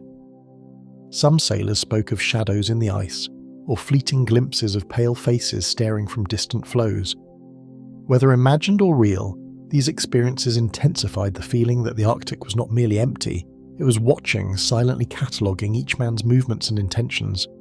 Rations were meticulously counted, yet even the act of eating felt strained, as if the Arctic watched every morsel consumed, marking who would endure and who might falter. Hunger gnawed more at the mind than the body, breeding whispered suspicions among men. Instruments began to falter, compasses spinning erratically, as if the Arctic itself were rewriting the rules of navigation. Maps offered no guidance, celestial observations grew unreliable, and the sun barely provided a discernible path. Officers attempted to maintain order and confidence, yet even they struggled to reconcile what they knew with what the environment seemed to impose. The ship, once a bastion of control and routine, became a vessel adrift in a domain that respected neither man nor skill, every crew member acutely aware of their vulnerability. Compasses spun wildly, charts appeared warped, and even the slightest deviation seemed magnified into a life-threatening misstep, reinforcing the sense that the Arctic was rewriting reality. Captain and officers gathered nightly to plan the next day's course, aware that one wrong turn could trap the ship permanently in ice. Charts were scrutinized, instruments double-checked, and debates erupted over the safest paths. Yet no decision could eliminate the unknowns, shifting ice, unpredictable weather, and unseen currents. The captain's voice was firm, but beneath it lay the tension of a man aware that the Arctic demanded sacrifices and that fortune favoured neither bravery nor skill. Outside, the ice shifted silently, an ever-changing maze that could trap them at any moment, indifferent to human plans or effort. Every decision carried weight not only for survival, but for the fragile boundary between life and legend, a boundary the crew increasingly felt slipping away. Whispers of previous expeditions, of crews who vanished without a trace, resurfaced with every gust of wind and distant crack of ice. Legends of ships frozen in place, their timbers preserved like relics, filled conversations and dreams alike. Sailors spoke in hushed tones of vessels drifting eternally, of men trapped in ice for decades, and of the endless winter that consumed both body and mind. Each crack of ice or shifting flow reminded them that they had entered a domain where such stories might come true, and that they were now part of the unfolding legend. Tales seemed to echo in the wind itself, each gust carrying warnings or memories from the past, intertwining with the present in ways that no man could fully decipher. The cold seemed to penetrate the ship's very soul, pressing on the crew's minds with a weight as real as the weight of the frozen seas. Fear settled over the men like frost on exposed skin, seeping into thoughts and dreams. Some spoke less, avoided eye contact, and moved with mechanical precision. The ship became a prism for dread, reflecting the isolation and uncertainty around them in every groan of timber, every shadow cast by the flickering lanterns, and every distant shimmer of ice. Even in the interior, shadows seemed to twist unnaturally, wrapping around corners and disappearing into the darkness, a reminder that the Arctic's gaze was inescapable. Strange streaks in the ice caught the sailors' eyes, patterns that appeared deliberate, as if marking a path or warning intruders away. The streaks often appeared in regular patterns, almost like messages or markers, some resembling human shapes or skeletal outlines frozen mid-motion. Crew members argued over natural explanation versus omen, yet unease persisted, growing with each day the ship pressed further into the Arctic labyrinth. The men began to wonder if these signs were left by those who'd perished decades before, watching silently as new victims approached. Some streaks formed configurations that seemed almost intentional, like a silent map guiding or mocking the living, and each sighting intensified the oppressive sense that the Arctic itself had memory. A sense of inevitability settled over the crew, as though some unseen force had begun to guide the Octavius toward its fate. Decisions felt smaller, the environment larger, and each man sensed that the ship had already entered a story older than any of them. Fear, awe, and resignation mingled as the days stretched on, leaving the men to confront not only the perils of ice and cold, but the unnerving possibility that they were participants in a legend yet to be fully written. The Arctic was no longer just a place. They felt it had a consciousness, a memory, and a will that might never release them. Every echo, shadow, and flicker of light seemed orchestrated, a symphony of inevitability that reminded them their journey had become something far beyond human control. Something awaited them in the ice, something that had already been waiting for decades. Into the frozen ocean. Ice stretched endlessly ahead, a vast expanse that seemed to shift and whisper as the Octavius pressed deeper into the frozen ocean. The sun barely rose above the horizon, casting a cold silver light that reflected from every icy surface. Towers of frozen water loomed in unpredictable formations, blocking sightlines and creating sudden mazes for the crew to navigate. Mist drifted across the deck, curling around masts and rails like a living thing, hinting at shapes that might have been figures or simply tricks of the light. The ice shifted subtly beneath them, almost as if it were breathing, catching glimpses of forms that vanished when anyone focused on them. Sailors felt small, fragile, their presence swallowed by the endless white and silver expanse. Every reflected shimmer on the ice seemed to hint at movement, a life hidden beneath the frozen surface. Anxiety spread silently through the men, thickening the Arctic air like smoke. The ship's timbers shuddered as frozen currents tugged unpredictably at the hull, each pull a reminder of the Arctic's unforgiving grip. Ice floes collided with the Octavius, nudging the vessel sideways and threatening to wedge it between jagged walls of frozen water. Sailors scrambled to adjust sails and rigging, their hands numb despite thick gloves. Even the experienced officers were forced to pause, staring into the shifting horizon as if it were alive, its intentions unknowable. Rumours spread of previous explorers trapped in these same currents, ships that had vanished, leaving only fragments of legend behind. The men could feel the pressure mounting, both from the ice and from the growing realization that the Arctic would not yield to human effort. The cold seemed to amplify every sound, every creak or snap of ice, leaving men convinced that even the ship itself might be conspiring against them. Sailors' breath crystallized in the frigid air, forming ghostly clouds that drifted like spectres across the deck. Each exhalation seemed to linger unnaturally, twisting and stretching in shapes that played tricks on the mind. Fingers and toes had begun to stiffen, the constant cold penetrating the warmth of coats and boots. Even minor movements were exhausting, and simple tasks demanded attention that left the men's minds wandering to darker thoughts. Some crew members whispered about shadows among the ice, fleeting glimpses of forms they could not fully comprehend. Sleep became a rare reprieve, yet it brought visions of frozen seas and ghostly crews long since lost, blurring the boundary between dream and reality. The men began to notice patterns in the mist and ice, shapes that seemed almost deliberate, as if the Arctic were marking a path or a warning. Shadows flickered over the ice, their shapes twisting with the dim light, leaving the crew unsure whether they were real or imagined. A drifting iceberg cast elongated figures that seemed to lunge at the ship, only to dissolve when approached. Eyes strained to distinguish between natural formations and potential threats, and every movement of ice or mist sent a shiver through the deck. Men clutched each other's arms for reassurance, whispering that the shapes might belong to lost sailors long entombed in the Arctic cold. Some swore they saw the shadows move in patterns, as if pointing or warning them of unseen threats beyond the horizon. Whispers filled the air as men shared sightings, each story building unease into a collective tension.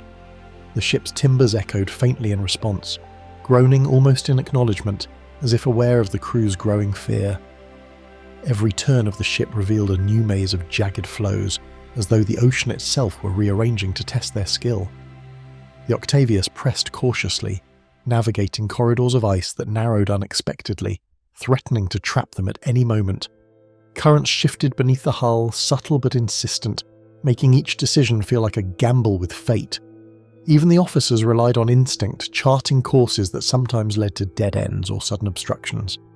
The men began to notice streaks and cracks in the ice, irregular yet deliberate, as if past travellers had left messages or warnings. Anxiety built steadily, gnawing at resolve as the labyrinth tightened, each icy wall a silent sentinel observing their passage.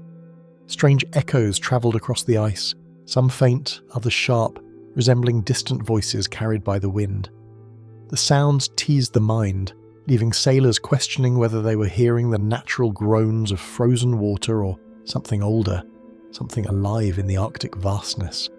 Sometimes the echoes seemed to call names or repeat phrases, vanishing whenever anyone tried to focus on them. These noises penetrated every corner of the ship, unsettling even the most stoic crew members. Stories of lost ships and frozen crews resurfaced in whispers, each echo reinforcing the legends that had made the Arctic a place of fear for centuries. Each sound reminded the men that the sea could preserve history and terror long after life had fled. Frost began to form on the rigging at unnatural angles, glittering like crystal bones in the low Arctic sun. The sails stiffened, making even minor adjustments a laborious task. Men worked cautiously, aware that any sudden slip could send one of them overboard into the freezing water. Icicles formed along the rails, some thick enough to resemble weapons of solid ice, creating an eerie, silent threat over the deck.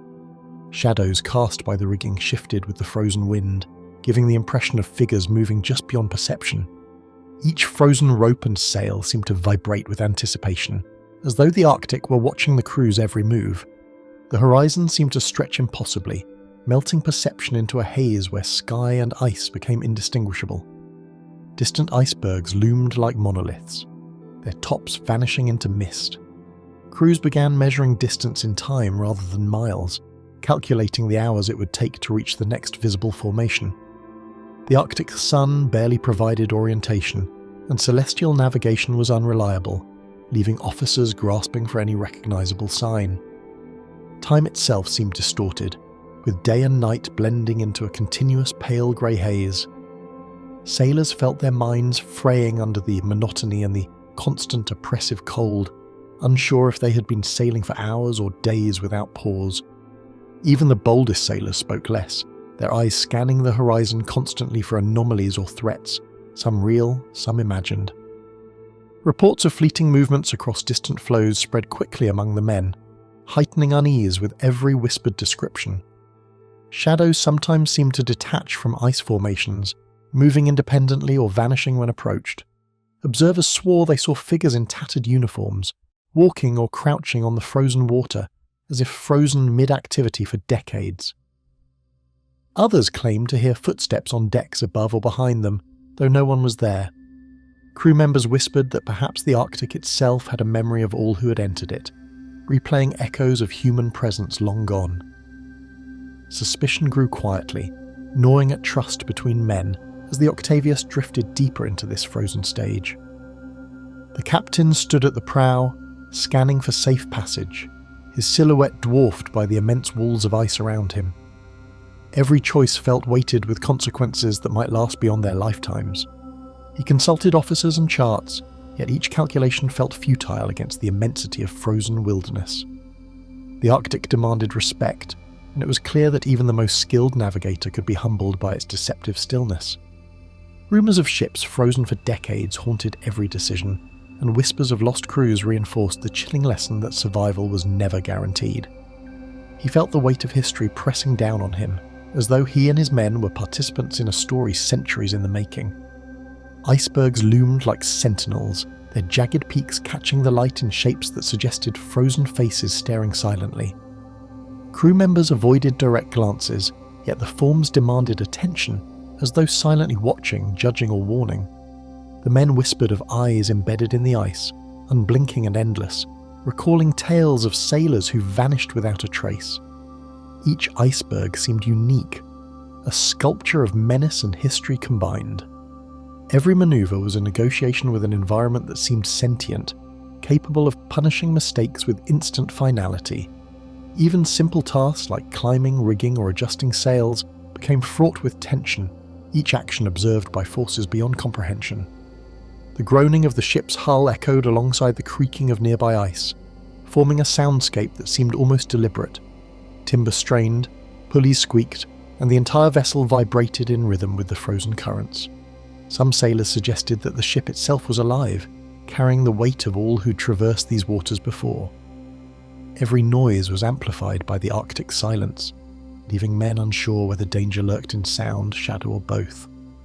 The Octavius became not just a ship, but a prism for fear, history, and the unknown, each day unfolding a deeper layer of frozen mystery.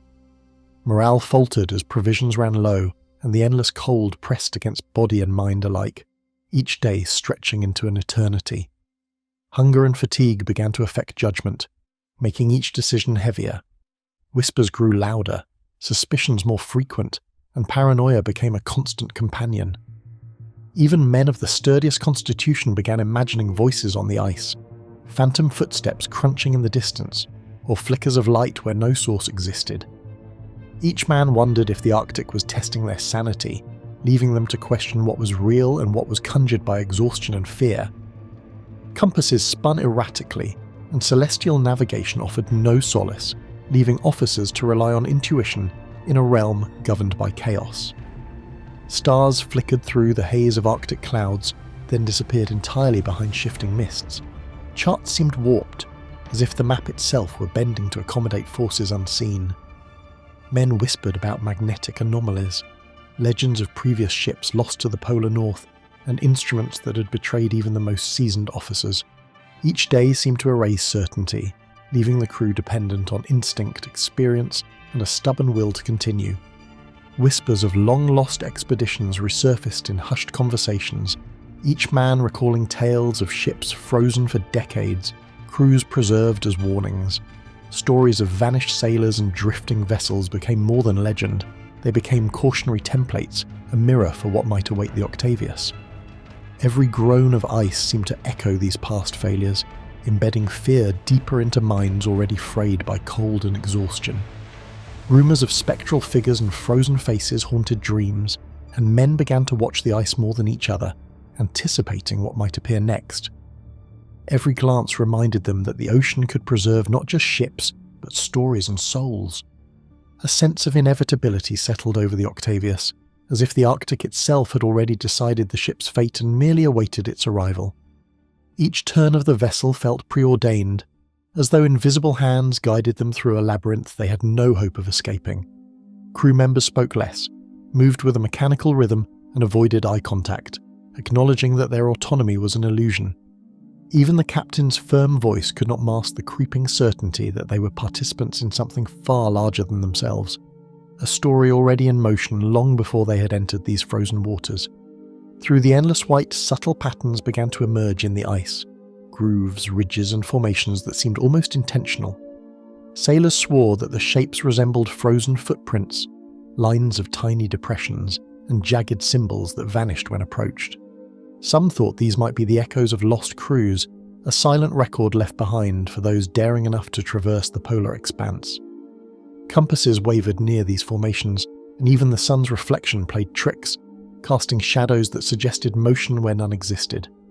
Officers debated whether these signs were natural anomalies, tricks of the light, or something far older, an unspoken intelligence guiding, warning, or simply observing.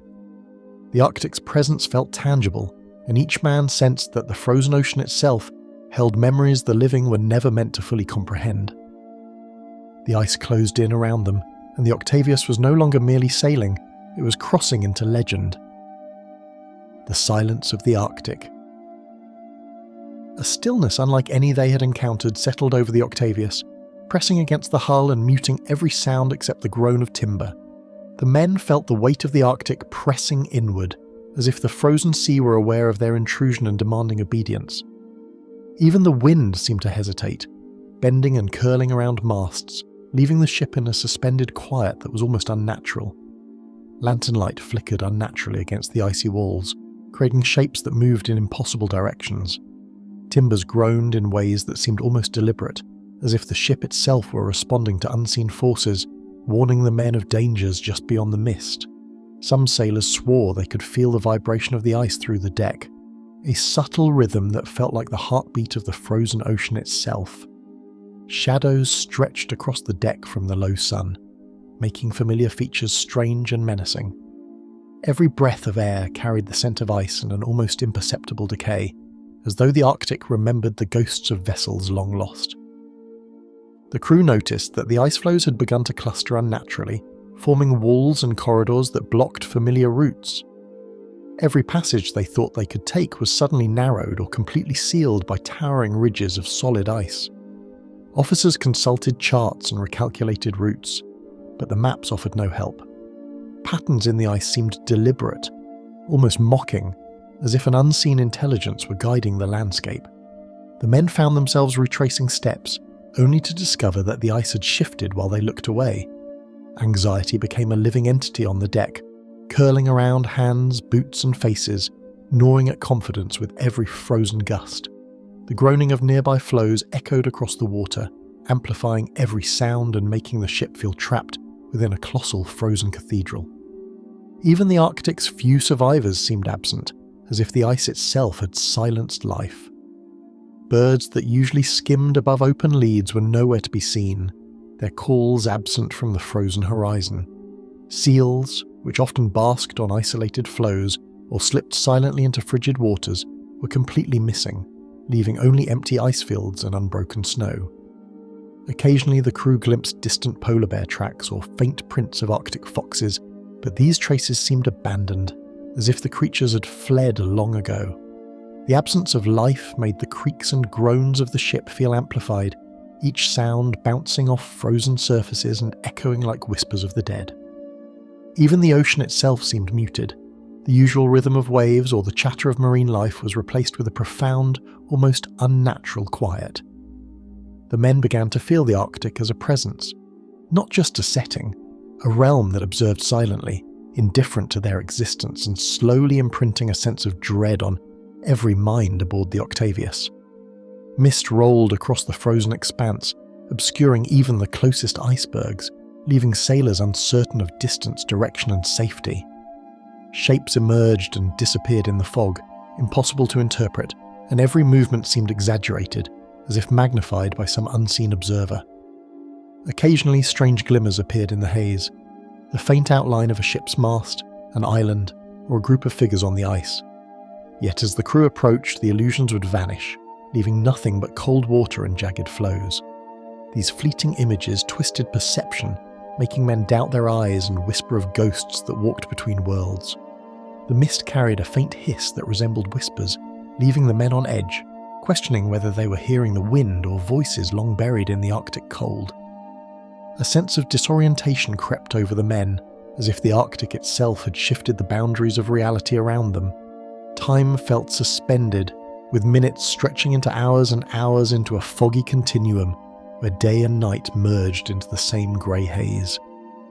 Even the sun, pale and low, offered no guidance, casting weak shadows that bent unnaturally across the ice. Crew members stumbled, misjudged distances, and found themselves lost in the familiar layout of their own ship. Men began to misremember previous hours, confusing sequences of events, and some whispered that the ship had passed the same ice corridor multiple times. Every decision carried weight far beyond the ordinary, and a sense of helplessness crept into even the most experienced sailors. Cold wind carried faint whispers that no one could trace, yet every man on deck felt the weight of voices long vanished. They claimed to hear shouts, commands, and the murmur of footsteps echoing across the ice, yet no source could be found. Some said the voices spoke in languages no one alive could recognize, alternating between urgent warnings and mournful sighs. At times, it seemed the whispers echoed the very thoughts of the crew, as if the Arctic knew their fears and voiced them back in a language older than memory. Eyes darted nervously to the horizon and then back to the mist, seeking confirmation of what might not exist. Fear spread quietly but relentlessly, gnawing at nerves already frayed by exhaustion and unrelenting cold.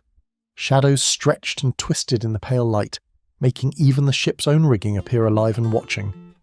Every rope swayed with intention, every mast seemed to loom in judgment, and every loose sail whispered of movement that was not its own.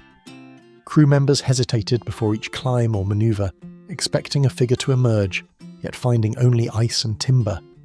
The shapes cast by rigging and sails often resembled skeletal forms or twisted faces, lurking just beyond peripheral vision.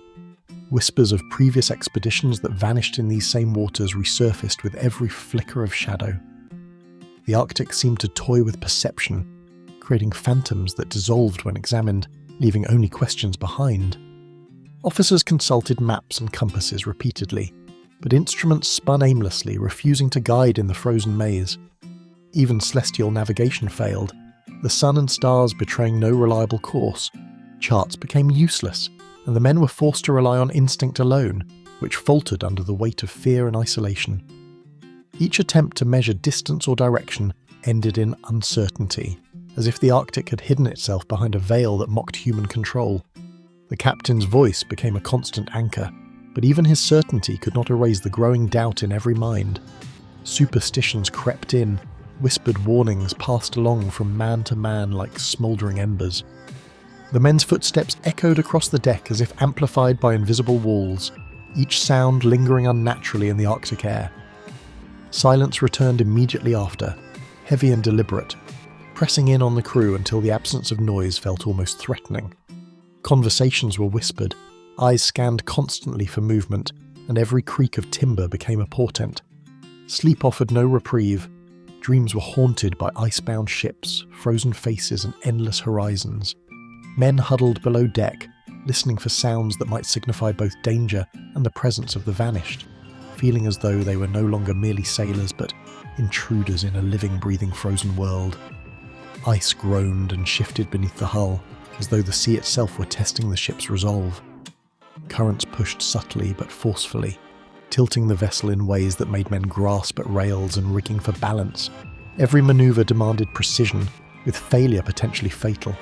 Rumours circulated of ships trapped indefinitely, preserved like relics of failed ambition, and men began to imagine the Octavius might join them. The Arctic became more than an environment. It was an active participant, testing skill, endurance, and courage with every frozen hour. Sailors whispered about hearing distant hammering, as if some unseen crew laboured endlessly on a vessel long gone. Even routine tasks became fraught with peril, every movement a reminder that the environment was no longer predictable. Water froze in barrels, ropes stiffened in the cold, and sails cracked like brittle skin. Crew members struggled to maintain routines that once seemed simple, while the Arctic forced them into a constant negotiation with danger. Morale faltered, tension mounted, and the invisible presence of the frozen ocean became impossible to ignore. Some swore they glimpsed fleeting figures peering from behind ice ridges, disappearing before anyone could approach. Sailors whispered of glimpses beyond the mist, shapes that resembled figures frozen in place, watching their every move. Some claimed to see shadows moving independently, while others swore distant lights winked on and off like the eyes of unseen watchers. Even familiar icebergs seemed to twist in perception, creating the illusion of movement and lurking forms. Anxiety became collective, feeding on itself, creating a tension that tightened around the deck like frozen chains. Men began to avoid certain areas of the ship, convinced unseen eyes observed them from the corners of the deck. Time seemed suspended, with day blending into night in a grey haze that offered no cues, leaving the crew trapped in an endless present. Hours bled into one another, and men became disoriented by the monotony of the pale ice. Watches grew longer, conversations shorter, and the rhythm of the ship became a mechanical pattern of survival. Even the officers struggled to maintain order, aware that fatigue and isolation were as dangerous as the ice itself. Patterns in the ice repeated in ways that suggested design rather than coincidence, making some sailors suspect forces beyond comprehension were guiding the ship.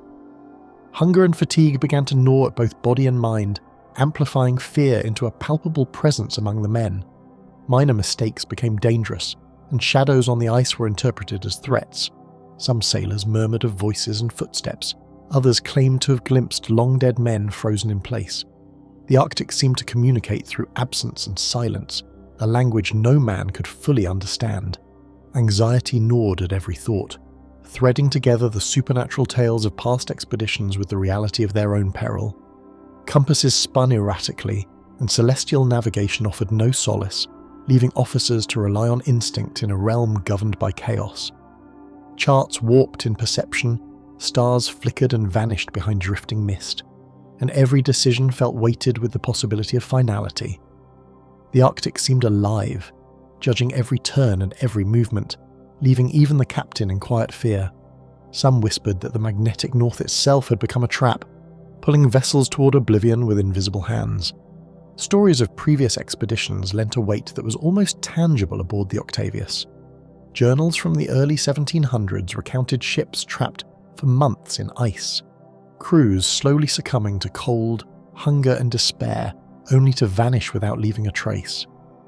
Other accounts described vessels sighted years later, drifting silently, fully intact but empty, their decks frozen and lifeless, the timbers echoing the long-forgotten groans of men who had once laboured there. Sailors spoke of strange anomalies, compasses spinning endlessly, Aurora-like lights flickering without source, and mirages of phantom ships vanishing when approached. These tales, passed from one generation to the next, filled the crew with unease, making every unexplained sound and flicker of light feel like evidence that they were following the path of those long lost. Each man aboard felt that the Arctic held a memory, a history written in ice and shadow, and that the Octavius might soon become part of the legend it had been drawn into. Whispers of long-lost expeditions resurfaced in hushed conversations, each man recalling tales of ships frozen for decades, crews preserved as warnings. Occasionally, fragments of ships appeared on the horizon for a heartbeat before dissolving into mist, faint outlines of broken timbers and masts serving as grim reminders. Every crack of ice, every distant shimmer, felt like the Arctic cataloguing their passage, testing how long the men could endure before vanishing themselves. Even the boldest sailors moved cautiously, haunted by the thought that they were entering history as the next chapter of tragedy. A sense of inevitability settled over the Octavius, as if the Arctic itself had already decided the ship's fate. Each turn, each maneuver, felt preordained, guided by invisible forces beyond comprehension. The men moved with mechanical precision, hearts heavy, realizing their autonomy was an illusion. Fear, awe and resignation intertwined as the frozen world pressed closer, leaving no space for error or hope. The ship itself seemed to shrink beneath the vast white emptiness, its timbers groaning in warning as though aware of what was to come. By the time the mist cleared, the Octavius had vanished, leaving only a frozen void and the echo of stories yet untold. 13 years later, the Arctic, relentless and unchanged, kept its secrets well until the sudden appearance of a distant silhouette broke the horizon. Sailors aboard the merchant vessel Aurora, navigating the northern passages in 1775, squinted through the haze to discern a strange form floating amidst the ice. At first it appeared motionless, its masts rigid and blackened, seeming more shadow than vessel. Officers adjusted the course, curiosity and apprehension warring within them as the ship drew closer. Even seasoned sailors, familiar with drifting ice and fog, felt a chill that had nothing to do with the wind. The silhouette did not resemble any known vessel, and as its timbers came into view, murmurs spread across the deck that history might be repeating itself most unimaginably. Closer inspection revealed details that defied immediate explanation. The hull was weathered and streaked with ice, rigging sagging in unnatural angles, each rope coated in frost that sparkled in the weak sunlight. No flag indicated its nation, and any identifying marks had long since faded into the Arctic white. The ship was intact yet lifeless, drifting silently between massive flows that shifted unpredictably with hidden currents. The Aurora's crew realized that they were approaching something that had endured years in isolation, untouched by human hands, yet eerily preserved. Even the timbers seemed to bear witness to decades of wind, snow and ice, frozen memories of lives long gone. Whispers travelled quickly across the decks as the boarding party prepared to investigate. Sailors exchanged nervous glances, recalling distant rumours of ships lost to the Arctic, ghostly vessels preserved in frost, floating through stories more than maps. Many dismissed such tales as legend, yet none could deny the peculiar perfection of the ship's preservation. The ice clung to its sides like a veil, and the sun's weak rays glinted off its frozen rigging, highlighting the skeletal angles of masts and spars. A strange hush seemed to settle over the Aurora, as though the Arctic itself demanded reverence, or perhaps warning. The silence was almost tangible, pressing down on the men's thoughts, urging caution even as curiosity propelled them forward. The closer they approached, the more unnerving the details became. Every plank and rope suggested a sudden cessation of life, a pause in time that the Arctic had maintained for 13 years. Decks swept clean by wind and frost-held objects as though the crew had vanished mid-task.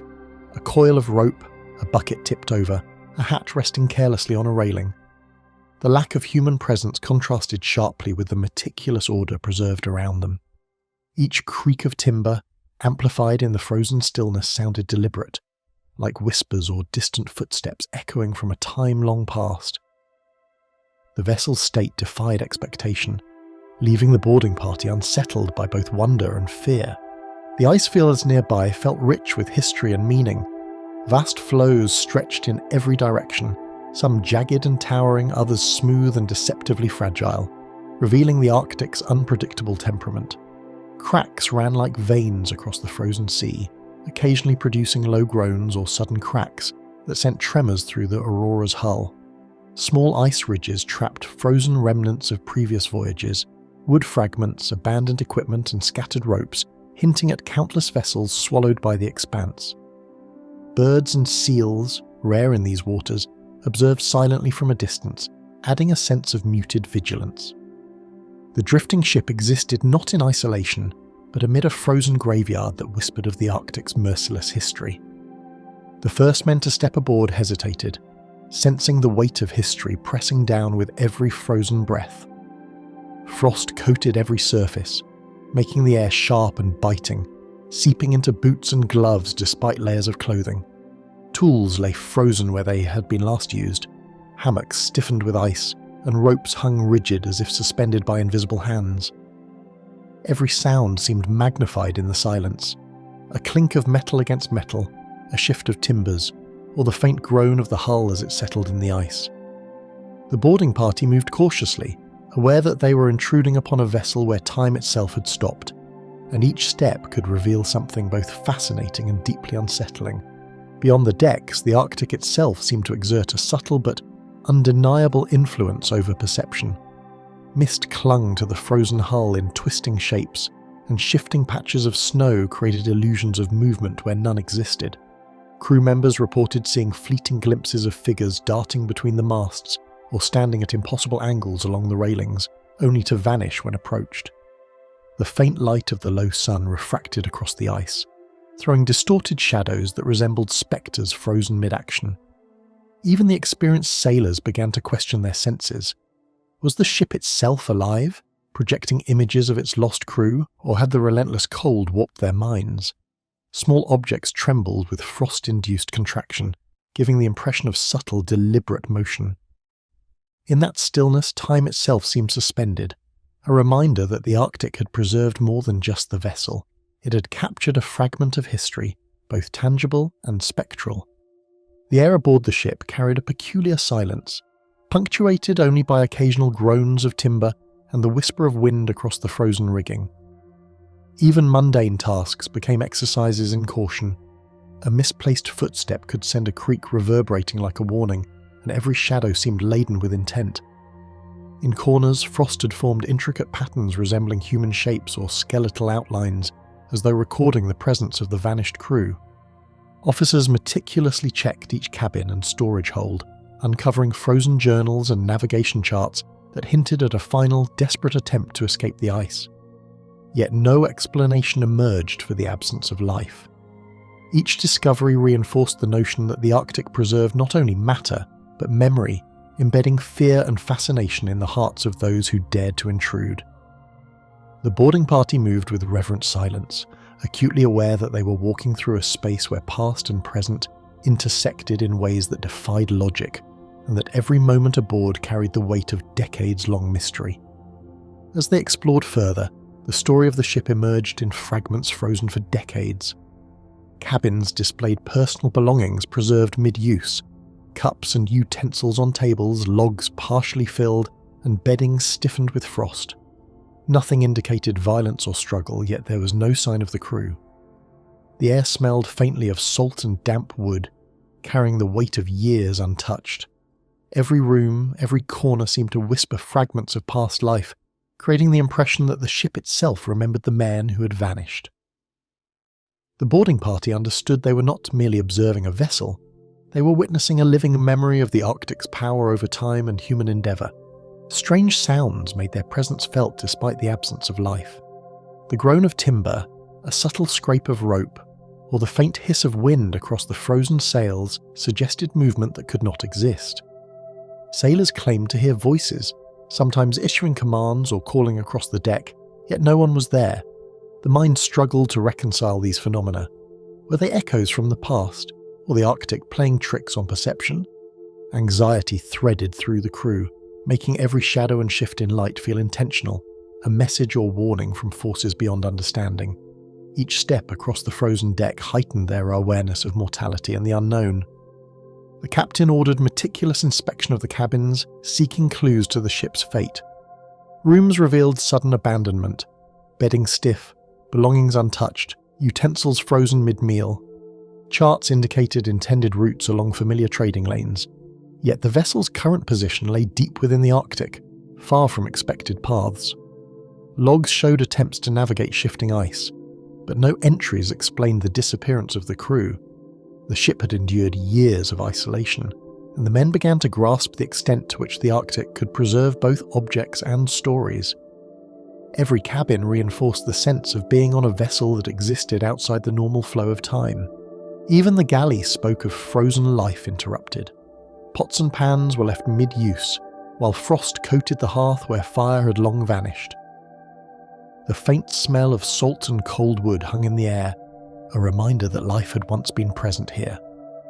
Small details, tipped cups, spilled grain, and the arrangement of tools suggested routine abruptly halted. Crew members whispered of the uncanny order of the scene, the perfection of preservation almost deliberate. Each discovery deepened the sense that the ship was more than a vessel. It was a monument to absence, a frozen archive of lives interrupted and stories left incomplete. Observing the foredeck, the men noticed footprints in frost, stiffened rigging and scattered equipment, all suggesting motion before the sudden end. Shadows lengthened unnaturally in the low Arctic sun, creating illusions of figures leaning over rails or walking the deck. Sailors found themselves questioning what was real, seeing glimpses of men they imagined in faded uniforms, yet knowing no one remained. The Arctic had claimed the ship and crew, yet traces of life persisted in ways that challenged perception, reminding the boarding party of both human fragility and the environment's indifference. One officer froze at the sight of a figure at the ship's wheel. Stiffened and frozen, the shadowy form grasped the helm as if continuing to navigate, though closer inspection revealed only a man caught by ice and time. The image was both horrifying and mesmerizing, solidifying the idea that life aboard had ended abruptly, yet been preserved in the harshest conditions. The crew felt the weight of centuries of lore manifesting before their eyes, a tangible reminder of the Arctic's ability to suspend both memory and mortality. The sun dipped lower, casting eerie reflections across the deck. Long shadows distorted the shapes of masts and rigging, creating illusions of movement where none existed. Crew members became reluctant to move quickly, fearful that sudden motions might disturb forces beyond understanding. The silence was profound, interrupted only by subtle groans of the ship as it settled in the ice, each sound a reminder of time's relentless passage in the Arctic's cold dominion. No one lingered on the quarterdeck. The wheel groaned in the wind and frost-covered ropes hung like frozen serpents. Sailors understood the vessel was both a marvel and a warning, a ghostly archive of human endeavour interrupted. The preserved state of the ship impressed upon each man that the Arctic demanded respect, patience, and humility. Even in the absence of life, the ship carried an aura of consciousness, a silent witness to events that had unfolded decades earlier. As the boarding party departed, unease clung to them like frost on exposed skin. The drifting vessel, once a subject of legend, disappeared back into the mist, leaving the Aurora's crew to wonder whether the Arctic would release it again. Every creak and groan seemed amplified by imagination and memory, the shadows and frozen timbers leaving an indelible impression. Men spoke little, sensing that the story they had witnessed was both real and beyond comprehension, a chapter in the Arctic that spanned decades and defied explanation. Even after leaving the immediate vicinity, the ship's presence lingered in their thoughts. Night brought dreams filled with frozen decks, empty cabins, and the ghostly forms of long-lost sailors. Conversations on the Aurora were subdued, each man feeling the weight of the Arctic's memory pressing against his mind. It was as though the vessel had imprinted itself on the world, not just floating among ice, but inhabiting imagination and fear, bridging the years between its disappearance and rediscovery. The last glimmer of the drifting vessel faded into the horizon, yet the crew felt an inexplicable pull, a lingering awareness of being observed by the ghostly remains of men frozen in time. Night brought dreams filled with frozen decks, empty cabins, and the faint echo of commands never given. Conversations on the Aurora were subdued, each man feeling the weight of the Arctic's memory pressing against his mind. No log, no message, not a single living soul remained. The ship itself seemed to wait silently in the frozen expanse. Boarding the ghost ship. The first rope ladders creaked under cautious hands as sailors of the Aurora began their ascent onto the ghostly deck of the Octavius. Frost encrusted every surface, turning rails and planks into slippery surfaces that demanded careful balance, and each cautious step echoed across the ship with an eerie, resonant timbre. The men moved slowly, eyes scanning the ship's decks for signs of life, yet only the unbroken silence greeted them. Even the weak Arctic sun seemed hesitant to illuminate the ship fully, casting long, distorted shadows that lent the vessel an almost human presence, as though it were observing their intrusion into its frozen domain. A subtle vibration ran through the planks underfoot, almost imperceptible yet impossible to ignore. Sailors glanced at one another, sensing that the ship's history pressed against them, not merely through frozen timbers, but as if the Octavius itself observed intruders who dared to cross decades of isolation. Even the faint crunch of ice under boots sounded amplified, carrying through the Arctic stillness like a whispered warning. Frost clung to the rigging, sparkling in pale sunlight like countless tiny crystals suspended mid-air. Sailors' breath fogged in the cold as they leaned over the rails, attempting to discern details in the frozen expanse. Coils of rope were neatly arranged, tarred and preserved by the Arctic cold, while blocks and tackle hung motionless, the pulleys frozen stiff against the masts. The careful arrangement suggested a crew that had maintained strict discipline to the very end, and yet the absence of life pressed upon them more heavily than any cold wind. Ice had preserved more than form. Splashes of salt water shimmered as frozen crystals, faint traces of paint clung stubbornly to railings, and rope fibres stiffened by frost retained the subtle patterns of use. Colours long thought faded persisted, muted and spectral, making every detail of the ship's life vivid yet alien. The effect was that of a tableau frozen in a moment beyond time, leaving the Aurora's men unsettled, unable to fully comprehend the scale of preservation before them. Every plank seemed to hum with memory, the wood itself a witness to decades of isolation. Each cabin the boarding party entered deepened the sense of frozen abandonment. Bedding stiffened by frost lay untouched, and small personal effects remained precisely where the crew had left them. Half-filled cups, ink pots capped and sealed by ice, and logs opened mid-sentence all suggested that whatever had ended, the crew's journey had occurred suddenly. There were no signs of struggle, no shattered furniture or overturned objects, only a meticulous preservation of a life interrupted. Sailors could not help but feel as if the crew had simply vanished into thin air, leaving their daily existence locked in place for centuries. The frozen instruments of navigation told their own story. The sextants, astrolabes and compasses scattered across the cabins revealed meticulous care, yet showed evidence of abrupt abandonment. Frost had preserved ink notations on charts, tracing attempted courses through shifting ice fields and unpredictable currents. Some logs indicated sudden changes in latitude and longitude, hinting at navigational challenges the crew could not have anticipated. Small folded notes tucked in the margins suggested warnings of ice hazards, yet none explained the final disappearance. These remnants illustrated a disciplined crew caught in extraordinary circumstances, whose knowledge and foresight could not overcome the relentless and indifferent Arctic.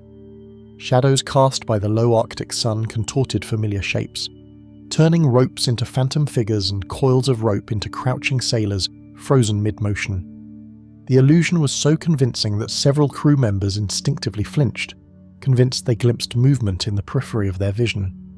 Even experienced officers, familiar with mirages and optical illusions caused by ice and light, admitted that something about the scene defied natural explanation. Unease threaded through every glance. Officers found themselves checking over shoulders, expecting movement that never occurred. The mind began to betray perception. A hanging rope could resemble a bent figure, a bundle of sails a crouched sailor. Fear was no longer abstract, became a shared rhythm among the men, synchronized with the creaks of timber, the hiss of wind and the Arctic silence that pressed insistently against consciousness. The ship's surfaces, coated in frost and ice, reflected light in ways that created phantom silhouettes, and the impression of presence where there was none, amplifying the tension in the silent Arctic air. On the quarterdeck, the ship's wheel remained rigid, the rim coated in frost and seemingly frozen in the grasp of an invisible hand.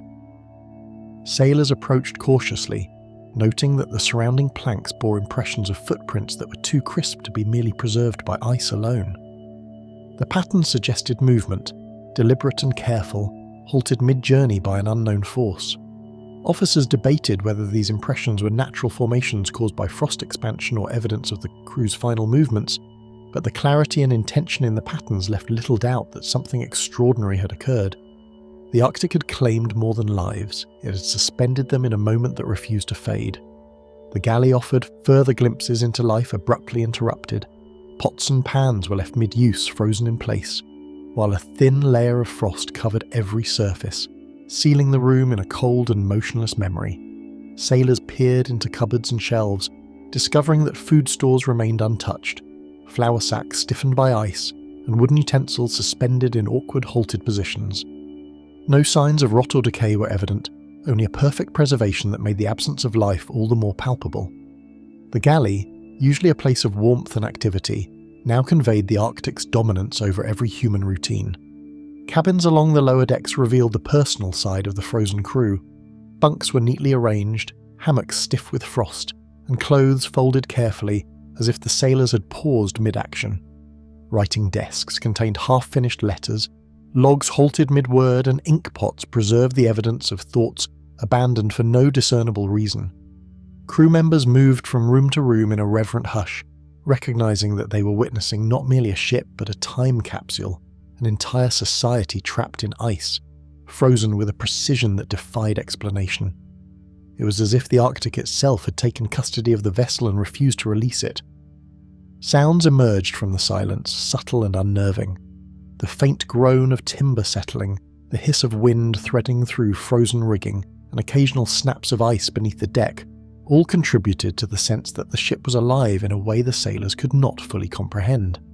Some men claimed to hear distant voices, commands barked across empty decks, shouts of routine, or the murmur of conversation that had occurred decades earlier.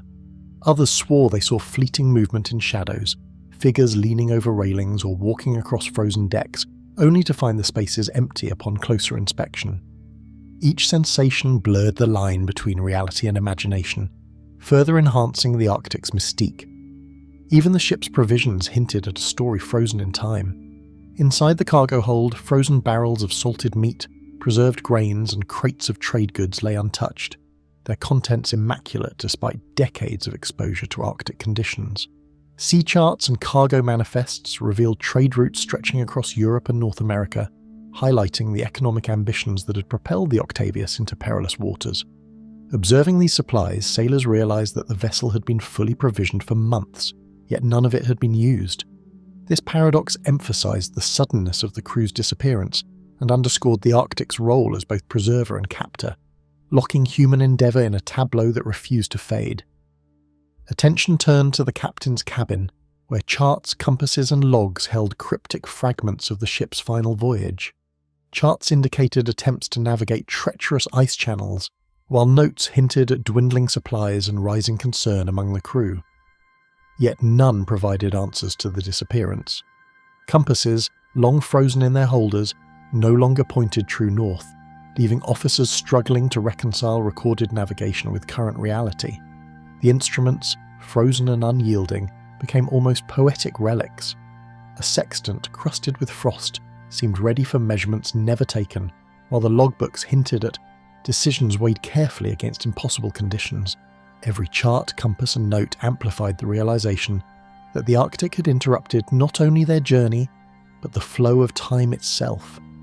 The men understood that the Octavius was suspended between epochs, a vessel alive with evidence, yet silent, ghostly, and entirely beyond human control. Exploring the cargo hold, sailors found crates and barrels preserved as though untouched for decades. Spices, textiles, and trade goods remained in perfect order, their contents frozen and undisturbed. Each crate, each bundle told of the ship's original purpose. Yet the absence of life transformed the hold into something akin to a shrine, a place where human labour and Arctic power collided in silence. Men marvelled at the efficiency of preservation, yet unease lingered. The perfection of stasis suggested that time itself had yielded to the ice, trapping history within its frozen grasp. In the officers' quarters, writing materials, navigational tools, and personal effects revealed the abrupt cessation of routine. Seals on documents remained intact, and ink pots sat half full, as though awaiting a hand that would never return. Observing these details, sailors felt the weight of continuity and interruption simultaneously, an entire network of life and hierarchy suspended in a moment of Arctic dominion.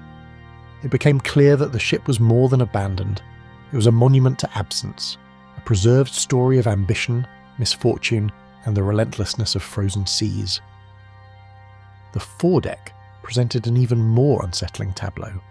Frost patterns along rails suggested that sailors had moved about the ship in precise patterns, abruptly interrupted by an unseen event. Shadows from masts stretched unnaturally, creating illusions of figures frozen in mid-stride. Sailors found themselves pausing, convinced they glimpsed men in faded uniforms leaning over rails, only to confirm that no living crew remained. The Arctic had suspended time in a way that challenged perception, leaving the Aurora's men both awed and unnerved.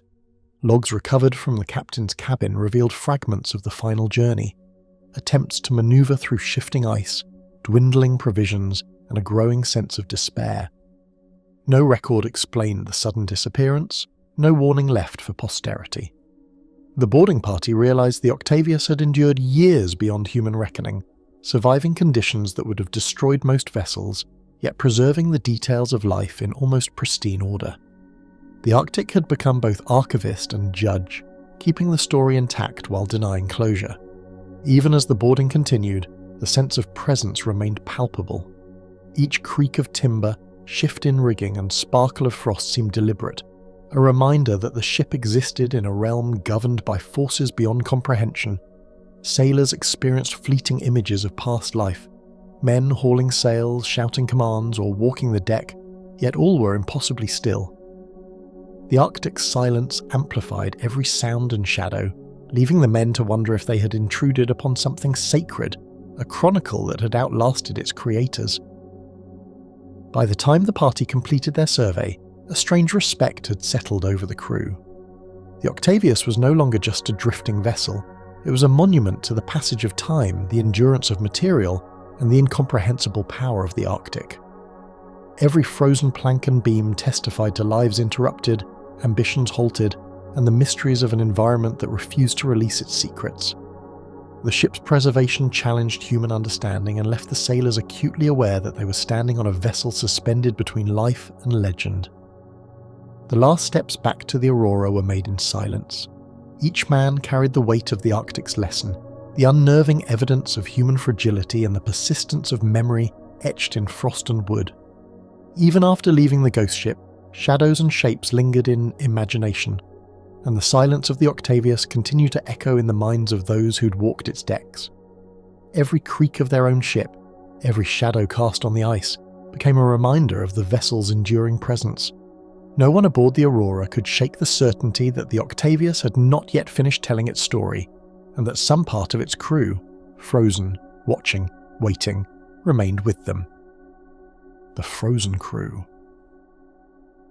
The Aurora's sailors approached the drifting vessel with a tense mixture of dread and fascination. As the fog parted slightly, the ship's outline became sharper, revealing details that made the crew gasp. Figures appeared frozen across the deck, unmoving yet unmistakably human. The captain of the Aurora signaled for silence, and the men stepped carefully onto the Octavius, boots crunching on ice that had preserved decades of Arctic cold. Each frozen sailor seemed poised mid-motion, caught forever in the act of routine, hauling ropes, bending to inspect a hatch, or scanning the horizon. Even the simplest gestures, preserved with icy precision, radiated a chilling presence. The Aurora's men realized that they were entering a ship that had become a vault of human life, perfectly preserved and horrifyingly still. Within the main cabin, the most unsettling sight awaited. The captain of the Octavius remained seated at his desk, a quill frozen mid-air above an open ship's log. Ink had stiffened across the pages, and charts lay half unrolled, detailing routes that had brought the ship deep into the Arctic. Around him, officers and sailors occupied precise positions, frozen as if time had abruptly stopped. Each face held expressions of focus, worry, or fatigue, forever etched in frost. The Aurora's crew whispered in disbelief, realizing that the Arctic had not merely preserved wood and cloth, it had captured an entire human tableau. The realization that life had ended without struggle, and yet remained visible to all who dared board, made the air feel impossibly thick. On the deck, the frozen sailors seemed to continue the labour of a vanished routine. Ropes were taut between masts, sails half furled, blocks and pulleys poised mid-motion. Even the small details, the angle of a hand, the tilt of a head, suggested deliberate intent, as though the Arctic had chosen to immortalise the crew in an eternal tableau. Officers compared notes with hushed voices, noting how some sailors clutched tools or charts, while others had paused mid-step, creating an almost choreographed pattern across the deck. Every plank creaked with the weight of decades, and the cold wind amplified each sound into an eerie signal. The Aurora's men began to feel that they were intruding not just on a ship, but on a moment of frozen history, a precise snapshot of life abruptly halted. Even the lower decks contained signs of halted activity. Hammocks hung stiffly from the beams, bedding frozen in mid-use, and tables were set as though awaiting a meal that would never come. Personal items, pipes, notebooks and clothing remained arranged with meticulous care, untouched by time's decay. The cold had preserved not only objects but gestures, intentions, and the subtle traces of daily life. Sailors noted the unnatural clarity of each space, utensils frozen in place, ink pots sealed by frost, and faint footprints indicating movement across decks before cessation. Every detail reinforced the sense that the crew had been preserved at a precise instant, leaving the Aurora's men questioning whether they had witnessed mere stasis or something far stranger, an Arctic hand that had captured both matter and the fleeting essence of humanity itself. On the forecastle, smaller figures revealed themselves in the frozen tableau. Deckhands hunched over coils of rope, their bodies locked mid-effort, faces strained as if exertion had been cut short. The Aurora's sailors felt the weight of this sudden arrest of life, realizing that the Arctic had acted like a cruel curator, preserving the mundane alongside the extraordinary. Even shadows seemed to cling unnaturally to each figure, accentuating features and gestures in ways that heightened the sense of life's abrupt absence. Some of the Aurora's men whispered prayers or cursed under their breath, unable to reconcile the beauty of preservation with the horror of arrested motion. Every glance along the deck reminded them that the Arctic's power extended beyond weather and ice. It could suspend the very essence of human activity. In the captain's quarters, charts and logs revealed the last moments of navigation. Routes traced across Arctic waters ended abruptly, with annotations trailing into empty spaces where hope had faltered. Instruments, compasses, dividers and sextants remained poised as though waiting for hands that would never return. The Aurora's men examined the room with growing unease, noting how every detail spoke of preparation, discipline, and a sudden interruption. Even small marks of daily life, such as a cup half filled with water or a quill frozen in motion, conveyed the immediacy of disappearance. It became increasingly clear that no storm, no accident, and no enemy had claimed the crew. Instead, something far subtler and more inexplicable had frozen them in time, leaving the Octavius as a silent witness to human endeavour halted by forces beyond understanding. In the galley, the scene was equally surreal. Pots remained over empty fires, food stores untouched, and utensils frozen mid-motion. The Arctic had taken care to suspend every action, every gesture with perfect fidelity. Even minor details, grain spilled on the floor, flour stiffened in sacks, a knife resting on a chopping board, suggested a moment paused for eternity. Sailors muttered in awe and fear, sensing that the preservation went beyond simple freezing. The ship had become a vessel for memory, for history, and perhaps for warning. The galley, usually a place of warmth and activity, had become a shrine to stillness, reminding all who entered that the human story aboard the Octavius had been irrevocably halted. The officers' quarters held the most intimate evidence of frozen routine. Small personal effects, letters, compasses and journals remained where hands had left them, ink stiff, documents unread. Frost had sealed these items in a perfect time capsule, leaving officers of the Aurora to imagine the thoughts and fears of the crew. Clothing hung meticulously, as though each sailor had paused mid-preparation, while beds displayed the remnants of rest never completed. It was a vivid portrait of lives frozen mid-action, providing insight into the hierarchy and order that had governed the ship's daily existence. Here, the Arctic's preservation became almost reverential, capturing not only material objects but the very human rhythms that once animated the Octavius. Even the lower hold seemed infused with a lingering presence. Crates, barrels, and trade goods remained untouched, frozen in precise alignment. The Aurora's crew noted the absence of rot or decay, the astonishing stasis suggesting that the Arctic had exerted meticulous control over preservation. Each barrel and bundle became a testament to the sudden cessation of life, the meticulous care of human labour suspended indefinitely. Officers remarked on the eerily perfect arrangement of cargo, contrasting it with the natural disorder expected from years at sea. The hold became a symbol of both human endeavour and Arctic dominion, a space where commerce, routine, and survival had been arrested simultaneously by a power that the Aurora's men could neither explain nor challenge. The ship's rigging and masts revealed additional enigmas. Sailors suspended in frost appeared frozen in the act of hauling lines, bending spars, or inspecting sails. Every rope, knot, and pulley was preserved mid-use, capturing gestures that would have lasted only seconds in life. Officers noted that even the alignment of sails seemed intentional, as though the Arctic had chosen to immortalize the crew in a display of discipline. Shadows created by low sunlight enhanced the illusion, lending the frozen figures an animated quality that unnerved even seasoned sailors. It became impossible to walk the deck without feeling that the crew's attention was fixed upon the Aurora's men, a silent audience to intruders in a moment of suspended existence. In the forecastle, small details further deepened the mystery. Tools remained in the hands of sailors, hatches were left half open, and tiny marks on the floor indicated hurried, halted movement. Each observation reinforced the notion that the crew's disappearance had been instantaneous, yet not violent. Officers debated whether a natural phenomenon, Arctic mirage, or an unknown force had frozen the crew in place. Regardless of explanation, the level of detail preserved, down to the tilt of a sailor's head or the arch of a foot mid-step, was unparalleled. Every inch of the deck became a study in suspended animation, amplifying the eerie atmosphere and leaving the Aurora's men in awe of both the Arctic's power and the fragility of human life. The officer on watch pointed toward the mizzenmast, where a sailor appeared frozen mid-climb, fingers still gripping the rigging. Even the smallest movements had been immortalized in frost, creating a tableau that conveyed both motion and stillness simultaneously. The Aurora's crew felt the impossible weight of time compressed, as though decades had condensed into a single, arrested instant. The Arctic's silence was complete, yet alive with suggestion. Every frozen gesture, every rigid figure seemed to observe, to judge, and to warn. Conversation dwindled to whispers, and even the most skeptical sailors acknowledged that the Octavius was not merely a vessel. It was a monument to absence, a chronicle of lives halted, and a reminder that nature could seize control in ways humanity could barely comprehend. Even the deckhands' quarters told a frozen story.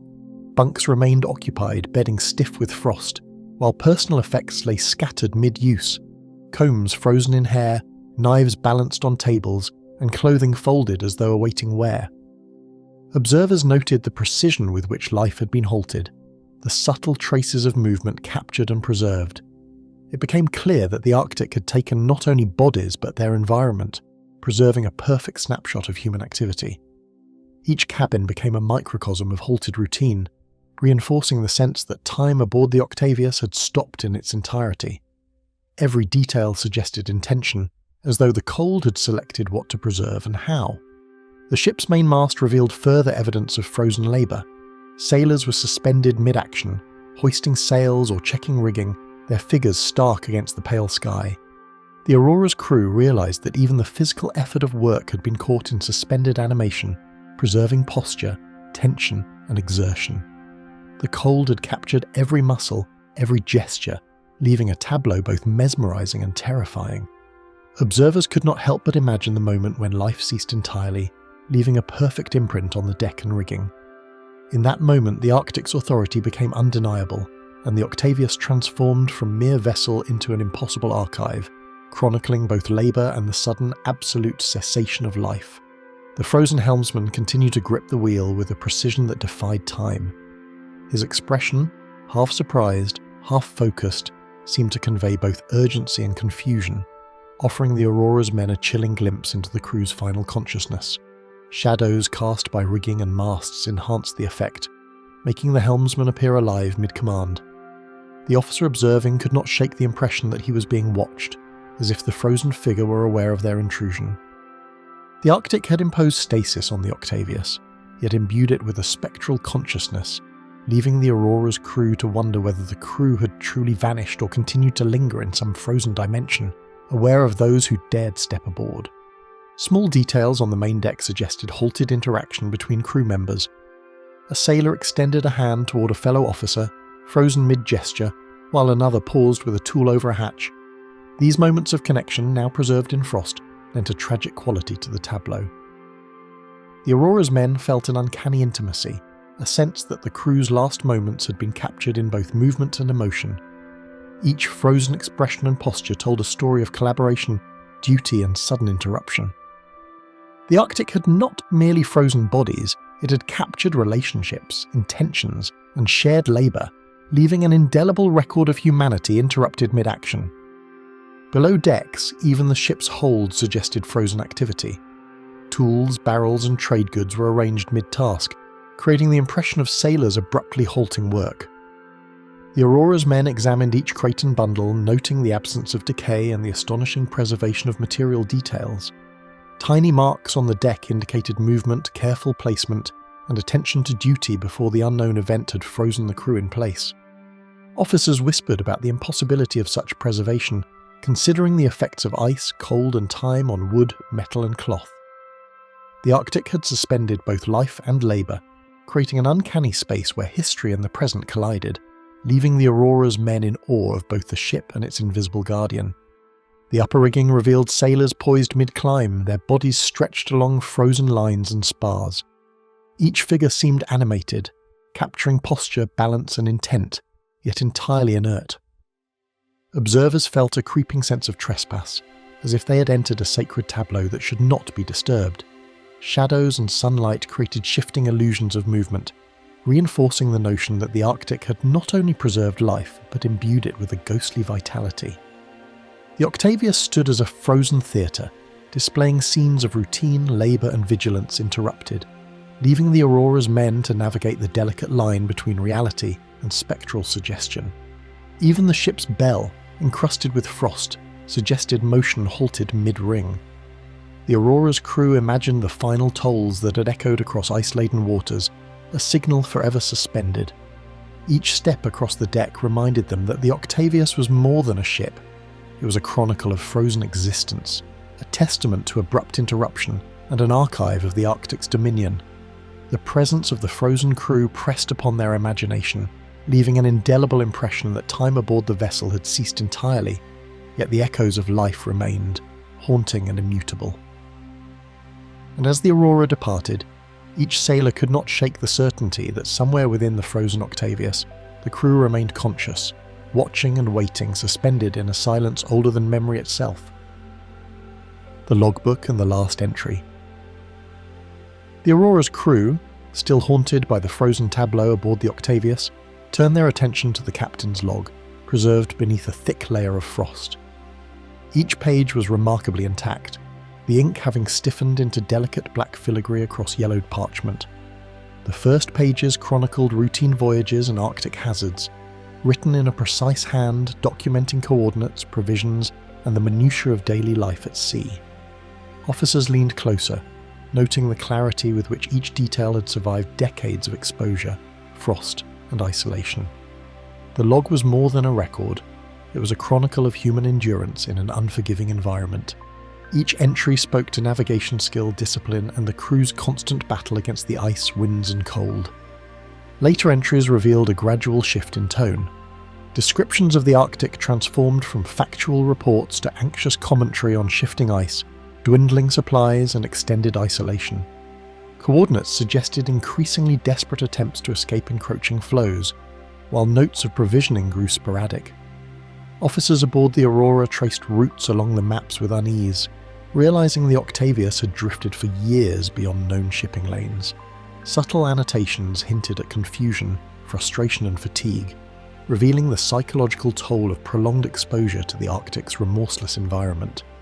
Even without explicit warnings, the log conveyed a sense of urgency that escalated with each page, leaving the Aurora's crew unsettled by the realization that the Octavius had navigated a labyrinth of ice far longer than any previous voyage could have sustained. The handwriting grew erratic in mid-volume. Lines were scrawled with haste, sentences truncated or repeated, as though the captain's mind had struggled to maintain clarity while grappling with unseen hazards. Faded ink and smudges indicated attempts to correct errors or track multiple observations simultaneously, a testament to the human need for order in a world that had become chaotic. Officers noted subtle traces of water damage, frost patterns, and what appeared to be tears in the parchment, suggesting that the log had endured both environmental and human strain. Even amidst the meticulous record-keeping, the Aurora's men sensed a growing desperation encoded in every line, a struggle between duty, survival, and the creeping realization that the Arctic might never release them. By the time the log neared its final pages, the entries became fragmented, often consisting of single words or partial sentences. Coordinates stopped matching previously charted courses, and notes reflected repeated circles in the ice, failed attempts to navigate open waters, and mounting concern over the crew's physical and mental state. Officers studying the pages remarked on the eerie precision of dates that suggested passage of time, while the crew remained effectively trapped. Each fragment conveyed not only location but emotion, fear, isolation, and resignation. The Arctic had claimed its dominion, yet the captain continued to document, as if recording might somehow anchor reality. The log transformed from a record of navigation to a chronicle of human endurance under impossible circumstances. Curious officers noted that the log included meticulous weather observations, recording wind direction, barometric pressure, and temperature fluctuations with precision uncommon for the era.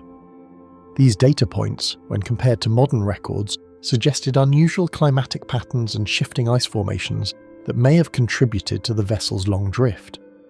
Subtle sketches of ice ridges and flow edges hinted that the captain attempted to chart not just navigation, but the movement of the ice itself.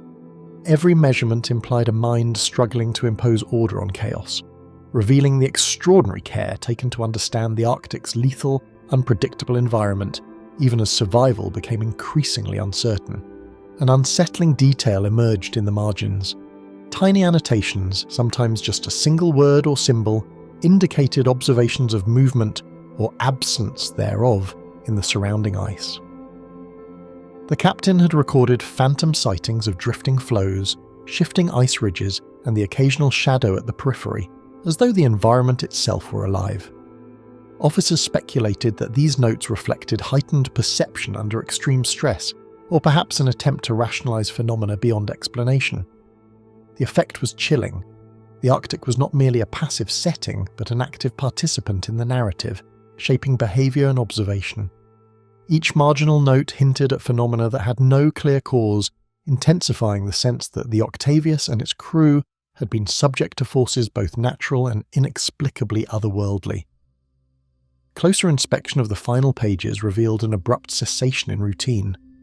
Entries stopped mid-sentence, ink blotting across the page as though the hand had frozen in place. Observers noted the sudden drop in recorded time intervals, the absence of coordinates, and the increasing reliance on shorthand notation and symbols whose meaning was unclear. Even the last legible words conveyed confusion and fear, repeated observations of drifting ice, concern over dwindling provisions, and a growing sense that the ship had become immobile. Officers aboard the Aurora exchanged uneasy glances, realizing that these pages represented the very moment when the Arctic had arrested not only the crew's bodies but the narrative of their lives, leaving only fragments to hint at the unknown. The captain's handwriting itself seemed to embody the Arctic's effect. Lines wavered, ink faded, and the meticulous script that had characterized the log's early pages gave way to irregular, angular strokes. Officers noted that some letters appeared almost carved into the paper, as though pressure had increased with fatigue or terror. The Aurora's men whispered among themselves, imagining the physical toll of isolation, exposure, and extreme cold. The log, so precise in its beginnings, had become a testament to human limitation and endurance, a mirror to the frozen crew whose bodies remained locked in place, on the ship.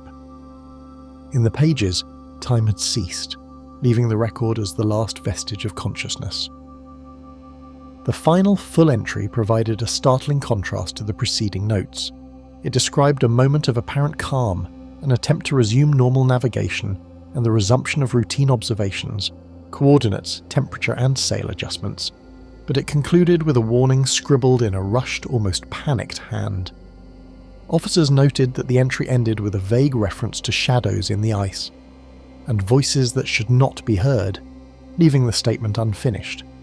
The page bore faint frost patterns over the ink, blurring the lines further. The Aurora's crew felt the unsettling suggestion that the captain had perceived something beyond the physical, a presence that continued to accompany the ship even as life ceased. Evidence suggested the Octavius had drifted for years with the crew frozen aboard. The final pages indicated repeated circles through ice-laden waters, futile attempts to locate open passages, and meticulous tracking of supplies that were never consumed. Officers inferred that, while the ship remained intact, the crew's bodies were locked in frozen stasis, enduring years suspended in ice without decay. The log became both record and monument, chronicling survival and failure simultaneously. Every observation, annotation, and marginal note reinforced the horror of long-term Arctic drift.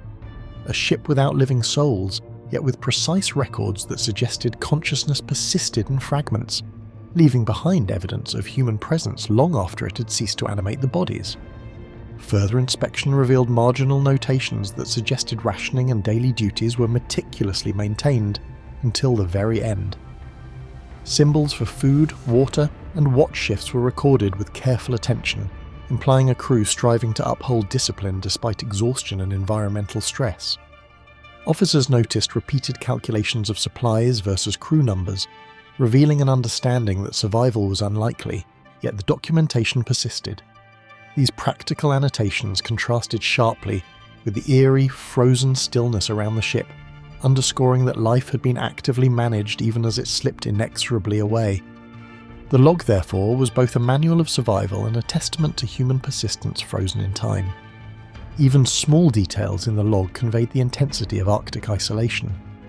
Notes about frost accumulation, rigging strain, and structural shifts indicated that the captain observed every environmental change, as though each might offer clues to survival or escape.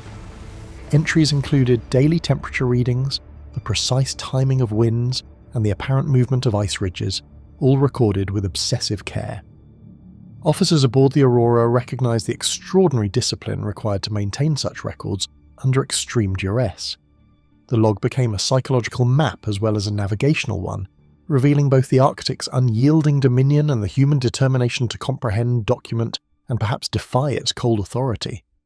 Officers speculated about the log's last entry, written before motionless stasis overtook the crew. The single word fragment, barely legible, suggested a final acknowledgement of the Arctic's power and inevitability. No further instructions or signatures followed, only frozen ink and a page preserved by frost.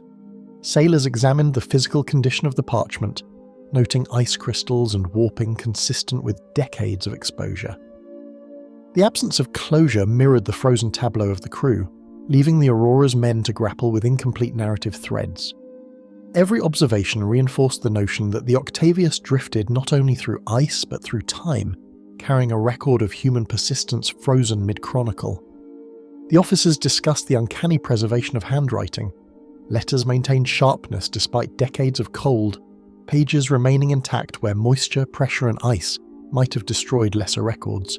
Even ink seemed imbued with Arctic resistance, stiffened yet legible, defying natural degradation. Officers compared notes with fascination and fear, realizing the captain's final thoughts were immortalized in frost alongside the frozen crew.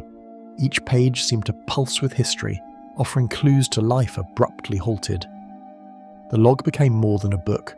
It was a bridge across centuries, connecting the living observers aboard the Aurora with the vanished crew frozen in time, preserving memory, knowledge, and mystery. Physical inspection revealed traces of blood, faintly darkened in the ice, and indentations in pages suggesting hasty writing. Officers speculated that the final hours had been tense, with crew members perhaps injured, exhausted, or succumbing to the cold. The Arctic's preservation of these marks heightened the sense of immediacy, as if the final moments had occurred only yesterday. Even minor details, the angle of a quill, The tilt of a page and the faint fingerprints pressed into frost suggested desperation and the human need to record existence. These subtle clues lent texture to the narrative, a silent testimony to lives interrupted, choices made, and the relentless Arctic force that had frozen them indefinitely. The Aurora's crew marvelled at the meticulous nature of the log's final days. Each entry, annotation, and fragment suggested continuity interrupted without warning, as though time itself had fractured. Officers noted the care with which the captain had documented events, even as the environment's hostility intensified. The Arctic had become both adversary and archivist, ensuring preservation yet enforcing stillness. The log was at once a technical record and a personal testament, a frozen bridge between the living and the dead. Sailors realized that even after centuries, the voice of the captain endured, offering insight, warning, and an unsettling intimacy, a human story caught forever in ice. Every page underscored the paradox of motion and stasis. The Octavius had drifted for years, navigating icy waters without a crew to steer, yet the log implied continuous observation, effort, and documentation. Officers speculated about the mechanisms of drift and the endurance of memory, perceiving the Arctic's hand in both movement and stillness. The logbook became more than a historical artifact. It was a lens into a suspended world, chronicling not only navigation but the persistence of human consciousness under extreme conditions. Each fragment suggested that the crew had been both absent and present, leaving the Aurora's men questioning the boundary between life, death, and frozen memory. The final entry, fragmented and incomplete, did not explain the crew's disappearance or the ship's drift. Yet it radiated the tension of survival, the meticulous attention to detail, and a growing awareness of forces beyond comprehension. Officers observed that every mark, smear, and indentation carried a weight disproportionate to its size, hinting at fatigue, fear, and the Arctic's silent dominion. The logbook had become both map and monument, linking action and inaction, presence and absence. In studying it, the Aurora's men sensed that the Octavius had more to reveal than any written record could capture, leaving them acutely aware of the unseen, watching forces that governed life, death, and memory upon the frozen sea. While the Aurora sailed forward, every sailor felt watched, the last written lines from the Octavius echoing across the years like a warning no one could fully understand. Legend, hoax, or lost history? A hushed discussion began among the crew as the Aurora moved onward, each weighing the truth of the Octavius's story. Some argued that ice, cold, and optical illusions could account for what they had seen. Fog, reflections, and mirages had long been known to deceive even the most experienced Arctic navigators. Yet, each sailor remembered the frozen crew, the captain at his desk, and the eerie perfection of the preserved decks. Historical records of missing ships, the uncanny alignment of logs with uncharted ice flows, and whispered Arctic legends compounded their uncertainty. What seemed impossible, an entire crew frozen in time, refused to be dismissed entirely, compelling them to question the limits of human understanding in the face of the polar unknown. Scholars and historians who later examined reports of the Octavius noted striking consistencies across decades. Descriptions from the Aurora matched eyewitness accounts preserved in letters, newspapers, and naval logs from ports spanning Europe to America. Even drawings and sketches of the ship bore remarkable similarity to those recorded in maritime registries, suggesting the story was rooted in observation rather than imagination. The consistency lent credibility, yet the absence of corroborating material evidence, no recovered vessel, no physical remains beyond fleeting reports, allowed skeptics to dismiss the tale as embellished or mistaken. These contradictions created a persistent tension between historical documentation and the extraordinary claims, ensuring the Octavius would remain a subject of intrigue and debate among Arctic explorers and naval historians alike. Maritime folklore contributed to the persistence of the legend, weaving fact and fear into enduring narratives. Tales of ghost ships drifting silently, entire crews frozen mid-action, or vessels lost to the ice were part of sailors' oral tradition for centuries. The story of the Octavius was often cited alongside other Arctic disappearances, forming a pattern that reinforced belief in supernatural or unexplained forces. These legends were more than mere entertainment. They functioned as cautionary tales for crews navigating treacherous waters. Observers noted that while the Arctic itself was unforgiving, the embellishment of such stories transformed natural hazards into moral and existential warnings, bridging the line between lived experience and collective imagination across generations of seafarers. Even modern science struggles to reconcile the account of the Octavius with known physical laws. Extreme cold can preserve organic material and slow decomposition, but perfectly frozen human figures suspended mid-task for more than a decade are highly improbable. Arctic drift patterns, currents, and wind conditions could explain a vessel's movement across ice fields, yet the ship's reported position and intact preservation challenge conventional understanding. Some theorists hypothesize that a combination of rare climatic conditions, persistent frost, and delayed decay could produce a temporary preservation effect, though none fully account for the apparent lifelike arrangement of the crew. In the absence of direct evidence, these explanations remain speculative, leaving the story hovering between science and myth. The psychology of witness testimony also deepens the mystery. Crew members aboard the Aurora described sensations of being watched, phantom movements, and voices echoing across empty decks. Modern research confirms that extreme isolation, sensory deprivation, and the monotony of the Arctic landscape can induce vivid hallucinations or heighten perception of anomalies. Yet, the precision with which these phenomena aligned with the actual layout and preserved positions of the Octavius's crew suggests more than mere imagination. Historians continue to debate whether these experiences were the result of psychological strain, collective suggestion, or encounters with phenomena not yet understood by science, adding a layer of intellectual and emotional complexity to the enduring legend. Arctic exploration logs reveal other vessels encountering inexplicable occurrences, lending context to the Octavius narrative. Ships reported sudden fogs concealing unknown forms, sudden ice shifts, and unaccountable noises carried across frozen decks. These accounts, often written in meticulous detail, echo many of the same observations recorded by the Aurora's crew. Though none describe a ship preserved entirely with its crew frozen, the recurrence of anomalous events suggests that the Arctic was, and remains, a place where human perception, environmental extremity, and unforeseen hazards intersect in ways that challenge certainty. The pattern reinforces the idea that extraordinary events are not isolated, and may have formed the foundation for legends like that of the Octavius. Maritime authorities attempted to trace the Octavius through naval registries and insurance claims. Records indicate a ship matching its description departed European ports during the mid-18th century, yet no reports accounted for its disappearance. Insurance payouts noted missing vessels, unexplained losses, and sudden vanishings in northern routes, but details were scant and fragmented. This bureaucratic gap left space for speculation, ensuring the story's survival. Historians argue that gaps in official documentation often incubate myths, but the repeated appearance of similar details across independent sources strengthens the plausibility that a vessel did indeed vanish into the Arctic, its crew never returning, and its story partially preserved in whispers and partial reports. Anthropological studies of seafaring communities reveal that ghost ship narratives serve cultural and psychological functions. They codify the dangers of specific waters, communicate ethical or operational warnings, and help explain inexplicable loss. For Arctic sailors, stories of sudden disappearance, frozen crews, or haunted vessels allowed the articulation of collective anxiety about isolation, environmental extremes, and mortality at sea. By embedding the Octavius story in this framework, generations of sailors transmitted both fear and caution. Legends persisted because they were functional, cautionary yet awe-inspiring, grounded in fragments of truth yet enriched by imagination, allowing human experience to endure even where concrete evidence might be forever lost.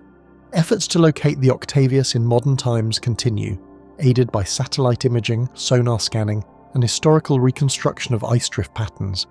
Expeditions have identified anomalies suggestive of shipwrecks in the Arctic, yet none definitively match the Octavius. Technological limitations, shifting ice, and the vastness of the region complicate verification. Some scientists argue that the ship may have been crushed by ice or carried into inaccessible waters, leaving only fleeting glimpses captured by Aurora-era witnesses. These unresolved possibilities ensure that the legend remains alive, occupying a space where historical investigation, speculation, and the unyielding Arctic environment converge, inviting future explorers to probe the unknown. Historical comparisons with similar maritime disappearances reinforce the Octavius' enigmatic status. Accounts of the HMS Terror, HMS Erebus, and other vessels lost in polar expeditions show patterns of ships vanishing unexpectedly, often with minimal trace. Preservation of personal items, sudden crew disappearance, and reports of eerie silence recur across these incidents. While the Octavius' case is unique in its alleged frozen crew, parallels in Arctic exploration highlight that unpredictable ice conditions, harsh weather, and navigational hazards frequently combined to produce scenarios that blurred the line between ordinary disaster and extraordinary legend. Scholars continue to examine these patterns to understand the interplay of environment and human endeavour. Folklore, literature, and visual media have ensured that the Octavius' story remains part of the popular imagination. Paintings, sketches, and stories depict frozen decks, ghostly sailors, and silent Arctic expanses. Such representations, though not always historically accurate, amplify the aura of mystery and perpetuate cultural memory. Each retelling adds nuance, sometimes dramatizing events, other times emphasizing the impossibility of frozen preservation. The legend endures because it resonates with universal themes: human vulnerability, the majesty and cruelty of nature, and the allure of unexplained phenomena. In blending fact and fiction, these portrayals reinforce fascination, compelling new generations to question where history ends and myth begins. Legal and insurance documents provide an unusual layer of verification. Claims filed for missing ships, compensation for lost cargo, and naval court inquiries reveal concern for accountability amidst Arctic uncertainty. The Octavius, though rarely documented in full, appears in scattered correspondence referencing delayed arrivals and lost vessels, sometimes with estimated locations matching reports from the Aurora. These fragments lend credence to the argument that a real ship was lost, though its fate, crew preserved in ice or otherwise, remains unverified. The interplay of bureaucratic record and oral reports sustains the tension between proof and legend, anchoring the story in a half-lit historical space. The Arctic itself reinforces the legend's credibility through its unforgiving and unpredictable nature. Ice floes can drift hundreds of miles, storms strike without warning, and temperatures plunge to extremes that rapidly destroy unprepared vessels. Such conditions have historically obliterated evidence, leaving little to confirm or deny accounts. The environment, in effect, becomes both participant and arbiter, preserving some artifacts while erasing others. In this context, the Octavius' story thrives.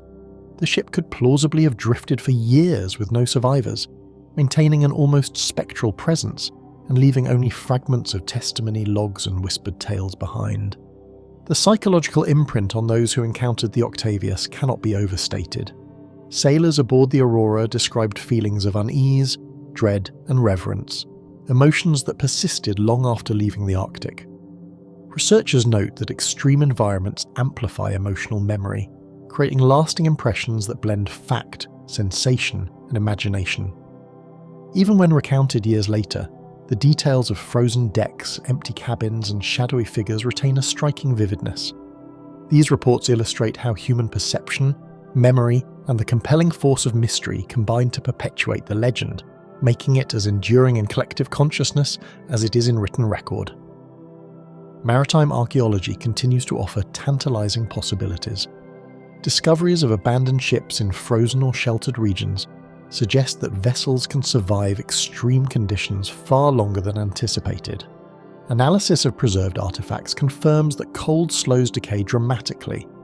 The Octavius fits this pattern, reinforcing the argument that, while supernatural interpretations exist, natural explanations, combined with human perception and narrative, can produce a story equally compelling. Researchers examine the intersection of history, environment, and cultural memory, seeking clues that might someday reveal the ship's ultimate fate. Contemporary expeditions emphasize the enduring fascination with lost history. Sailors, historians, and adventurers retrace the Arctic routes in search of vanished ships, guided by logs, anecdotal reports, and ice drift reconstructions.